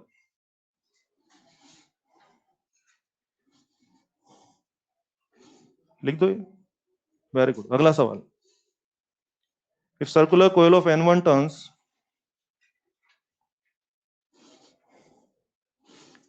circular coil of n1 turns is rewound, rewinding, rewound in n2 turns, rewound into n2 turns, and current remains same, current remains same, then m1 by m2 question mark। वापस से ये रहा आपका फॉर्मूला, करंट तो same है काट दो, पाई तो सेम है काट दो। क्या लगता है n1 को तोड़ मोड़ के n2 करोगे? Are you working with fix length of wire? कुछ मैसेज याद आ रहा है? मैंने एक बार आपको बोला होगा 1-2 दिन पहले, तो बोलिए क्या लगता है दोनों कॉल में रेडियस सेम कि not same? Not same, radius तो नॉट सेम, तो अगर रेडियस सेम होती तो काट देते, लेकिन रेडियस नॉट सेम, तो रेडियस को गायब भी करना है, वो काट नहीं सकते, तो रेडियस को गायब करने के लिए क्या 1/n लिखते हैं? आपको मैंने बताया था एक बार, जब जब आप फिक्स लेंथ से काम करेंगे किसको इन्वॉल्व करेंगे? N proportional 1/r। तो अब आ जाओ, एम प्रोपोर्शनल टू एन तो है ही, आर स्क्वायर को देखो मैं क्या लिख रहा हूँ, 1/n² लिख रहा हूँ, संभाल लोगे? तो overall I am getting M proportional to 1/n। So my answer is m1 by m2 बराबर n2 by n1। दोनों सवाल आपके सामने है, दोनों की भाषा का डिफरेंस कुछ समझिए, दोनों में बहुत फर्क आ गया है। पहले में तो m प्रोपोर्शनल टू n चल रहा था, दूसरे में m प्रोपोर्शनल टू 1/n चल रहा है। लैंग्वेज का डिफरेंस समझिए, यहाँ पर दोनों कॉइल में रेडियस सेम थी, करंट भी सेम थी। आई थिंक यहाँ पर n1 को तोड़ मोड़ के n2 किया, तो मेरे दिमाग में आ चुका है कि रेडियस तो सेम नहीं रहेगी। You are working with fix length of wire, जब भी फिक्स लेंथ ऑफ वायर से काम करेंगे तो इसको शामिल करना पड़ेगा, और इस तरह से आंसर आएगा। कर लेंगे, चलिए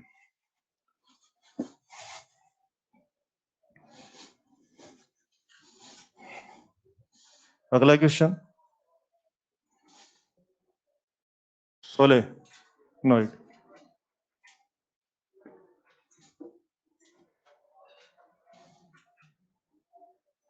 सोलेनोइड मान लीजिए n टर्न्स है, और एन टर्न्स है और एरिया ए बोल देते हैं, समझ जाएंगे। सोलेनोइड है जिसमें एन टर्न्स है और एरिया कितना, उसका क्रॉस सेक्शन एरिया ए है। ठीक है, आ जाओ।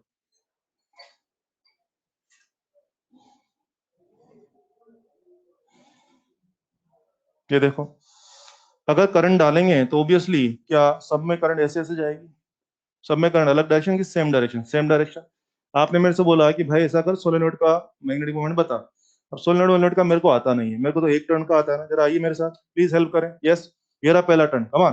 पहला टर्न का कितना होगा, आई ए। इस एक टर्न का क्या होगा, आई ए किधर, लेफ्ट। दूसरे का आई ए लेफ्ट, तीसरे का आई A left, I A left, I A left. सभी क्या कह रहे हैं, आई A left, I A left, I A left. तो वो मना कर पाएंगे कि आई ए, हाँ बोलो, हाँ मना कर पाएंगे कि जाना पड़ेगा, जाना पड़ेगा एक बार की एन टाइम्स जाना पड़ेगा, एन टाइम। कारण समझो ना, एक घेरा क्या बोला, I A left, I A left, I A left, I A left, सब बोल रहे I A left, I A left, I A left. तो बोलिए M solenoid is going to be N I A left. Left लिख देता हूँ, आ जाएगा समझ में। अगर एक टर्न बोलता आई ए राइट, तो क्या सभी लोग आई ए राइट बोलते, तो फिर क्या होता, N times of I A right हो जाता। तो कहने का मतलब क्या है, सोलेनोइड में क्या है, एक घेरे का जो वैल्यू और जो दिशा जो डायरेक्शन आती है वही सभी का आता है, इसलिए क्या हो जाता है, एन टाइम्स हो जाता है। इस तरह से मेरा आंसर आ गया। इस सवाल में कोई दम नहीं है, मुझे अगले सवाल की तैयारी करनी थी। टोरॉइड, नाम सुना होगा। टोरॉइड नाम सुना है। चलिए आ जाओ। मुझे इस सवाल का बेस तैयार करके एक तरह से दूसरे सवाल पे आपको ले जाना था। मुझे किसी ने पूछा भाई टोरॉइड का बता दे, टोरॉइड का जीरो होता है। जीरो क्या होता है बच्चे, इधर देखो। अ,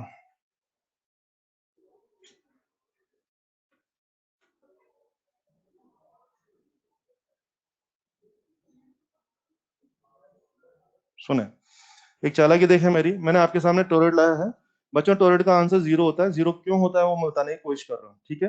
अब देखो टोरॉइड में तो बहुत सारे घेरे होते हैं ना, लेकिन मैंने जानबूझ के चालाकी करके चार ही घेरे बनाए, और मैंने चार घेरे भी आमने सामने वाले बनाए क्योंकि मुझे एक मैसेज आपको देना है। हो गया ना, आमने सामने के चार घेरे हो गए। जरा देखिए करंट डालेंगे तो क्या होगा, इधर नोटिस करिए। सपोज करो इसमें करंट जाएगी ऊपर, तो वो करंट इसमें यूं जाएगी, फिर इसमें यूं जाएगी, फिर इसमें यूं जाएगी। मानते हो आप, देख लो आराम से तसल्ली से देख लो, करंट का ही खेल है। मान लो यूं करंट चल रही है ढक्कन की तरफ, तो बोलो इस घेरे में यूं करंट चलेगी, इसमें यूं, इसमें यूं, दिख रहा है सबको, इसमें यूं, इसमें यूं, इसमें यूं, इसमें यूं, और यूं और यूं और यूं। सहमत है, सहमत है। अब आ जाओ, कम ऑन। वो सबका आइए लेफ्ट आइए राइट देखते ना, पहले कहते सब लोग बोलते थे आइए लेफ्ट आइए लेफ्ट। अब देखते हैं क्या होता है, कम ऑन। ये क्या बोल रहा है, आइए लेफ्ट। ये बोल रहा है कि लेफ्ट आइए, और ये क्या बोल रहा है, आइए लेफ्ट की राइट, राइट। क्या मामला गड़बड़ हो गया है। हाँ, एक कह रहा आइए लेफ्ट और एक कह रहा आइए राइट, तो बोले जा पाएंगे, कंफ्यूज हो जाएंगे, कंफ्यूज हो जाएंगे। तो बोलो दोनों का क्या मैग्नेटिक मोमेंट कैंसिल हो जाएगा। आओ, ये क्या कह रहा है, आइए अप, और ये कह रहा है आइए डाउन। पता लग रहा है क्या। तो मैसेज कुल मिला के ये है, मैंने चार ही घेरे क्यों बनाए, और आप शायद मेरी चालाकी समझ गए, मैंने आमने सामने की चार घेरे क्यों बनाए। मुझे अल्टीमेटली आपको ये मैसेज देना है कि टोरॉइड के मामले में आमने सामने के घेरों का, आमने सामने के टर्न का एम आपस में कैंसिल होता है। तो इसका इसका कैंसिल, इसका इसका कैंसिल, क्या इसका और इसका कैंसिल, क्या इसका और इसका कैंसिल। तो अगर ऐसा सब हो ही जाएगा तो क्या आज मैं डिक्लेयर कर दूं एम टोरॉइड जीरो। इसमें आप मेंशन कर लो तो कर लो, चाहो तो एक लाइन डाल लो कि magnetic moment of opposite turns is cancelled out.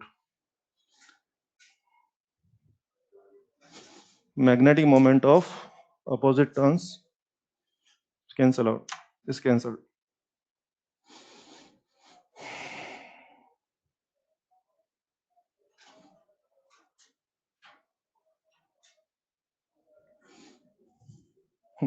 सहमत है। तो ये था मैग्नेटिक मोमेंट के बारे में। बच्चों मैंने आपको मैग्नेटिक मोमेंट के बारे में सफिशिएंट सवाल करा दिए। वापस से कनेक्ट करता हूँ, बात कहाँ से शुरू हुई थी, करंट कैरिंग कॉइल के मैग्नेटिक बिहेवियर के बारे में। पहली बात पोल्स बनेंगे, क्या पोल्स डिसाइड करना आ गया था, यस। दूसरी बात मैग्नेटिक मोमेंट, क्या वो डिसाइड करना आ गया है, एन आई ए डायरेक्शन यहाँ से आ जाएगी, और इतने सारे सवाल हम लोग कर चुके हैं ना। तीसरी बात शुरू करते हैं।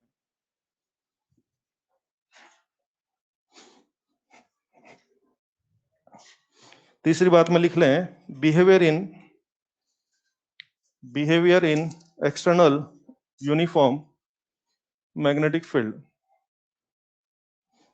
External uniform magnetic field.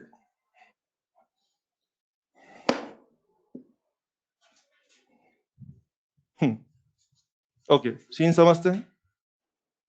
मैं इधर ही फोटो बनाता हूँ ताकि आपको और अच्छे से विजुलाइज हो पाएगा। आपको याद होगा एक बार एक्सटर्नल यूनिफॉर्म फील्ड में आप लोगों ने किसको रख दिया था, अपने बार मैग्नेट को रख दिया था, ठीक है, मेकिंग सम एंगल थीटा, याद है? आ जाओ। जैसे मानिए ये first class uniform field B है और यहाँ पर मैंने इसको रख दिया है इस तरह से।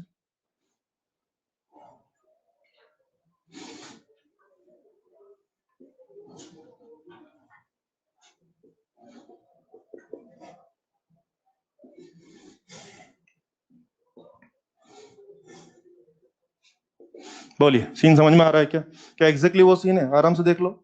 यहाँ पर अपना जो एम था, this was minus M, this was plus M. यहाँ पर अपना जो बार मिनट का जो मैग्नेटिक मोमेंट था वो कैसा था? अलोंग फील्ड या making some angle theta? Okay, यहाँ पे आप देख रहे हैं, अगर मेरा कोयल जो है, अगर मेरा कोयल जो है बिल्कुल इस तरह से होता, इधर देख लो मेरे हाथ की तरफ, अगर मेरा कोयल बिल्कुल फ्लैट यू रखा होता तो बोलिए क्या एम यू बनता? मेरा कोयल यू होने की बजाय क्या यू है? यू है, तो बोलिए एम का यू बन गया, और एम यू बन गया तो बोलिए वो बी एक्सटर्नल से कितना एंगल बना रहा है? Theta angle. ये हमारी कोयल का एम कोयल है जो कि एक्सटर्नल पीछे कितना एंगल बना रहा है? थीटा एंगल बना रहा है। क्या बिल्कुल वही सीन हो गया? वहां भी एम और बी के बीच का एंगल थीटा था, यहाँ भी एम और बी के बीच का एंगल थीटा हो रहा है, पता लगा? तो वहां पे जो रिजल्ट है वही रिजल्ट यहाँ पे रहेंगे। कौन सा रिजल्ट? यस, मुझे इस लूप के ऊपर फोर्स कैलकुलेट करना है। हाँ जी, नेट फोर्स कैलकुलेट करना है कि जीरो बोल दें? क्यों जीरो क्यों बोल दिए? Come on, come on. Current carrying close loop placed in uniform field, नालायकों सब पढ़ा रखा है। Yes, current carrying close loop, कहाँ बैठे हो भाई साहब? यूनिफॉर्म फील्ड में हो तो बोलिए सोल्व करूंगी, जीरो बोल दो। क्या तुम्हें याद है वहां बार मिनट पे भी नेट फोर्स जीरो ही आया था? बच्चे, रिजल्ट में कोई फर्क नहीं है, जो बिहेवियर, जो रिजल्ट, जो फॉर्मूला वहां था एक्जेक्टली वो यहाँ पर है। वहां भी फोर्स जीरो आया था और यहाँ भी फोर्स कितना आ रहा है? जीरो। बहुत अच्छा। और आइए, टोक का फॉर्मूला वहां क्या था, वही फॉर्मूला यहाँ हो जाएगा, M B sine theta. U का formula minus M B cos theta, और वही वर्क डन का formula M B cos theta one minus cos theta to.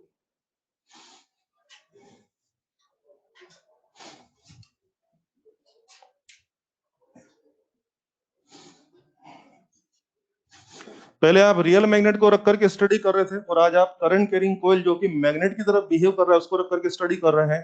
सारे फॉर्मूला, सारे रिजल्ट वो के वही, कहीं कोई फर्क नहीं है।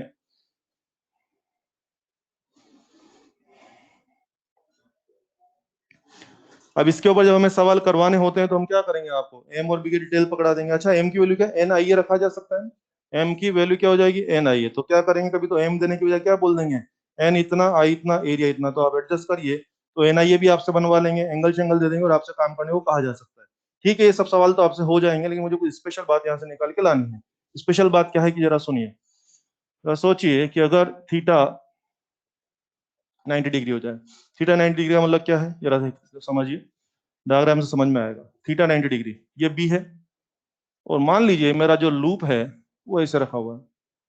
आई, बोलिए, मेरी कोयल का एम क्या डॉट? कम ऑन, मेरी कोयल का एम यू और बी उधर, बोलिए क्या एम और बी में फर्स्ट क्लास 90 हो रहा है? यस। थीटा 90 ये सीन है, थीटा 90 ये सीन है। आओ मदद करो मेरी, बोलो। लूप पे नेट फोर्स वो तो हर हाल में जीरो है। टॉर्क कैलकुलेट करेंगे, टॉर्क, टॉर्क बराबर M B sine 90। M B sine 90, बोलो टॉर्क जीरो की नॉन जीरो? और बॉस अगर टोक लगेगा तो आपने बैठना है कि रोटेट करना है? रोटेट करना पड़ेगा। तो अगर आप यहाँ पर फोर्स नहीं तो आप ट्रांसलेट नहीं कर पा रहे हैं, लेकिन टोक पे तो आप रोटेशन तो कर रहे हैं, और अगर आप कुछ भी मूवमेंट कर रहे हैं तो आप इक्विलिब्रियम में हैं कि नहीं है? नहीं है। मुझे कहना है कि आप इक्विलिब्रियम में नहीं है। मैं कहूंगा नॉट इक्विलिब्रियम, नॉट इक्विलिब्रियम। दूसरा, थीटा जीरो पर,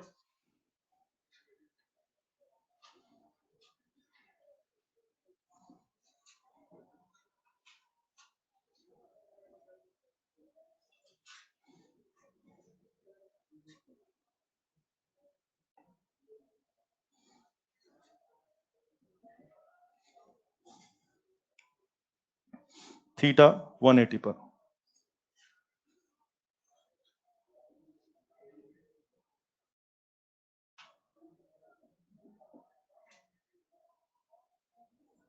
ये लीजिए, चलो बाद में लिख लेना, इधर आ जाओ, कमा हेल्प कर दो मेरी थोड़ी सी। क्या दिख रहा है बच्चों को? ये वाला कोयल कहाँ था? क्या बोर्ड के प्लेन में था? फोटो में क्या दिख रहा है, ये दोनों कोयल कहाँ दिख रहे हैं, बोर्ड के प्लेन से क्या परपेंडिकुलर दिख रहा है, और बी मैंने इधर लगा रखा है। ओके, क्या आप मेरी कोयल के बाम की डायरेक्शन देंगे? कम ऑन, हाथ घुमाइए, शाबाश शाबाश।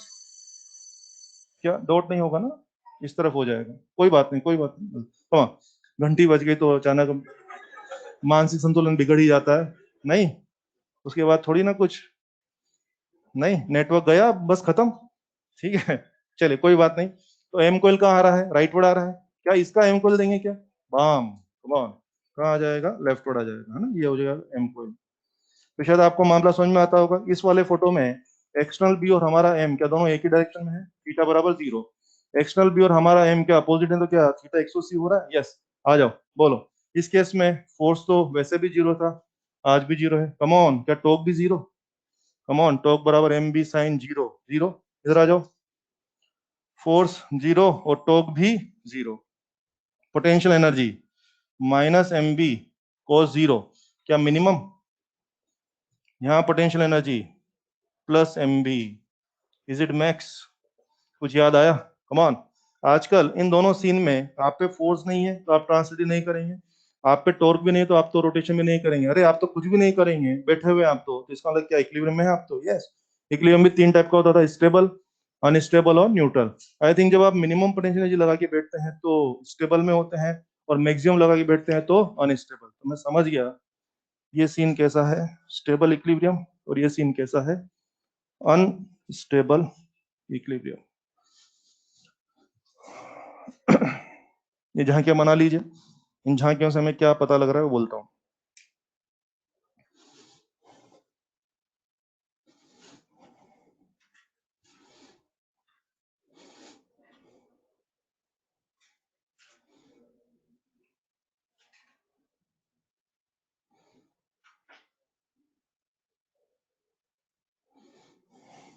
बोलूं,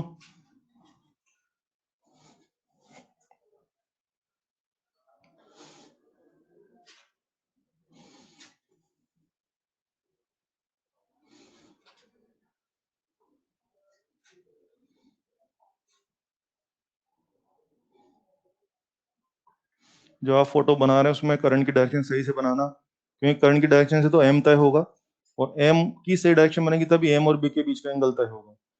ठीक है, ऐसा नहीं जिसके जो मन है उधर एरो मार दिया, बोले ठीक है चलो आगे बढ़ो, ऐसा नहीं है।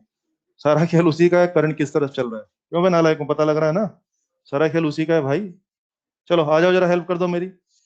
आप देखिए, अगर मुझे पूछा जाए कि आपने किसी करंट कैरिंग कॉइल को एक्सटर्नल फील्ड में रखा है, ठीक है, एक गड़बड़ और हो रही है मेरे दिमाग में चल रहा है। अभी तुम बहुत बाम और बाम चिल्ला रहे थे, यानी बी और एम तो हमेशा एक ही डायरेक्शन में होते हैं ना, तो एंगल तो हमेशा 0 ही आना चाहिए। हाँ वेरी गुड। जो बाम बाम जो आप गा रहे थे उसमें एम भी कोयल का था और बी भी कोयल का था, जबकि इन फॉर्मूलाज में बी कोयल का लेना है कि दूसरों का। वही कोयल के ऊपर फोर्स या टॉर्क किसकी वजह से लगेगा, खुद की वजह से कि दूसरों की वजह से, दूसरों की वजह से। तो ध्यान दें, खुद के एम में और खुद के बी में निश्चित 0 ही एंगल होता है, खुद के एम में और खुद के ही बी में निश्चित सिर्फ और सिर्फ 0 एंगल होता है। लेकिन यहाँ मामला खुद का एम और बी, खुद का कि दूसरों का, दूसरों का तो एंगल कुछ भी हो सकता है, इसलिए थीटा की बात हो रही है, एक बात। दूसरी बात, आप देख रहे हैं कितने सारे ओरिएंटेशन कर देंगे, लेकिन आई थिंक 2 ही ओरिएंटेशन है जब आपको इक्विलिब्रियम मिल रहा है। कौन से 2 ओरिएंटेशन, 0 डिग्री और 180 डिग्री, और उसमें भी एक क्या मिल रहा है, स्टेबल, और एक क्या मिल रहा है, अनस्टेबल। नीट 2017 में जो क्वेश्चन था वो 12 मिनट का नहीं था, वो था करंट कैरिंग कॉइल का। लेकिन सुने और आंसर दें। A current carrying coil is placed in uniform external field. Current carrying coil is placed in uniform external magnetic field. Then, चार option. It will be never in equilibrium. दूसरा, it will be in equilibrium for one orientation only. तीसरा, it will be in equilibrium for 2 orientation. And both will be stable. सुनो, both will be stable. हाँ, both will be stable. And fourth was, it will be in equilibrium for 2 orientation. और वही सब जो आप सोच रहे हैं. One will be stable, other will be unstable. Is it best? पूरा सुनना चाहिए, वेरी गुड। क्या ऑप्शन आएगा, 4। क्लियर है सब लोगों को, फिर सारा पूछा गया। एक बात और मुझे जो फाइनली आपको बताना है, यह एक बार बताओ ना, जब कोयल का प्लेन तुम्हारे बी के प्लेन में था तो आपको इक्विलिब्रियम मिला कि नहीं मिला, नहीं मिला। जब जब आपको इक्विलिब्रियम मिल रहा है, आप देख रहे हैं क्या हो रहा है, क्या कोयल का प्लेन बी से परपेंडिकुलर है, कोयल का प्लेन क्या बी से परपेंडिकुलर हो रहा है, कोयल का, सॉरी, बी तो यूं है ना, और कोयल का प्लेन यूं है ना, चाहे मामला ये हो चाहे ये हो, बोलिए। तो क्या मैं कह दूं, जब कोई कोयल रेस्ट में या इक्विलिब्रियम में होती है तो उसका प्लेन बी के प्लेन में होता है या बी के परपेंडिकुलर होता है, ये बात तय हो गई, ये बहुत अच्छी बात बोली मैंने आपको, कारण सुन लीजिए। जब भी हम किसी बच्चों को डायरेक्ट सवाल मारते हैं, इतनी झांकियां नहीं दिखाते, डायरेक्ट बोलते हैं देख भाई, एक करंट कोइल फील्ड में रखा हुआ है और कोइल रेस्ट में है, कोइल इक्विलिब्रियम में, तो क्या होगा? हम पूछते हैं कि इसका कोइल बी के पैरेलल होगा कि परपेंडिकुलर होगा? आपका आंसर होना चाहिए बी के परपेंडिकुलर होगा। और बच्चा बी के पैरेलल क्यों सोच जाता है, उसको भी जवाब सुन लीजिए।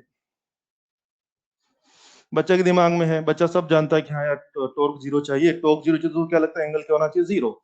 और एंगल जीरो चाहिए तो उसका इंटरप्रिटेशन कई बार बच्चे ये कर बैठते हैं कि अच्छा एंगल जीरो चाहिए तो यानी कि plane of coil should be in plane of B, ऐसा समझ लेते हैं। लेकिन आप ध्यान दीजिए, एंगल जीरो चाहिए लेकिन किसके बीच में? एम और बी के बीच में। और एम कहाँ होता है? कोइल के प्लेन में या कोइल से परपेंडिकुलर? कोइल के परपेंडिकुलर। तो अगर आपको एंगल जीरो या एंगल 180 चाहिए तो आपकी कोइल का प्लेन बी से परपेंडिकुलर होना चाहिए, तब जाके कोइल का एम, तब जाके कोइल का एम बी के अलोंग या बी के अपोजिट बनेगा क्या, तब जाके मामला सेट होगा। तो इस बात को कॉन्सेप्ट की तरह रट भी सकते हैं आप लोग कि अगर कोइल को हमें इक्विलिब्रियम में रखना है तो कोइल का प्लेन बी के पैरेलल या परपेंडिकुलर, परपेंडिकुलर होना चाहिए। लिखें इंपॉर्टेंट करके, एक दो बातें लिखानी है, प्लीज लिखें। लिखें कि if coil is in rest, if coil is in rest in external B, in external B, rest का मतलब वही हो गया equilibrium, external B, then its plane must be perpendicular to B, its plane must be perpendicular to B। ठीक है, ये बात समझ में आ गई होगी आपको। चलिए समझ में आ गई तो आंसर दीजिए। एक किताब का सवाल बोलता हूँ, क्या आप जानते हैं अर्थ का फील्ड नॉर्थ साउथ में होता है? अर्थ का फील्ड कहाँ होता है? नॉर्थ। पता है ना सब लोगों को, मैंने पढ़ा नहीं है, आ जाएगा। चलो मान लीजिए इस रूम में नॉर्थ साउथ डायरेक्शन है, अर्थ का फील्ड इस तरफ हो गया। A current carrying coil is placed in Earth's magnetic field and coil is in rest. Plane of coil should be in north south या east west. That's it, ये सीखना। बहुत अच्छा बोला आपने, क्योंकि अर्थ का फील्ड नॉर्थ साउथ में है और आप कह रहे हैं आपकी कोयल रेस्ट में है। तो अभी अभी पढ़ा था आपने कि कोयल का प्लेन बी की तरफ होगा या बी से परपेंडिकुलर होगा। तो बॉस बी अर्थ कहाँ होता है? नॉर्थ साउथ में, तो plane of coil must be in east west direction. उसी बात को इस तरह से पूछ लिया गया है। लिख लीजिए दूसरा पॉइंट बना के, if coil suspended in earth field, earth magnetic field, if coil suspended in earth magnetic field,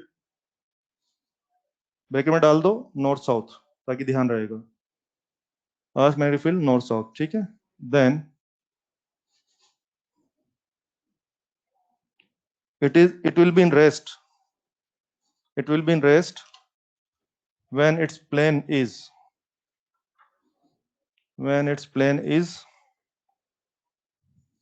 हाँ जी क्या लिखूं, जल्दी बोलो, नॉर्थ साउथ या ईस्ट वेस्ट? सही बोलना, लिखा दो ना ईस्ट वेस्ट।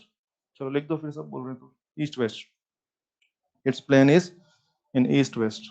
क्लियर है बात? वही उस बात को थोड़ा अलग तरह से पूछ लिए, संभाल लेंगे। चलिए सब हो गया है, अगले लेक्चर में कंटिन्यू करेंगे। धन्यवाद, thank you. Current carrying coil का मैग्नेटिक बिहेवियर भी कंप्लीट हो गया है, तीन ही बात उसमें थी। अब अगले लेक्चर में हम पढ़ेंगे मूविंग चार्ज का मैग्नेटिक बिहेवियर के बारे में। Thank you.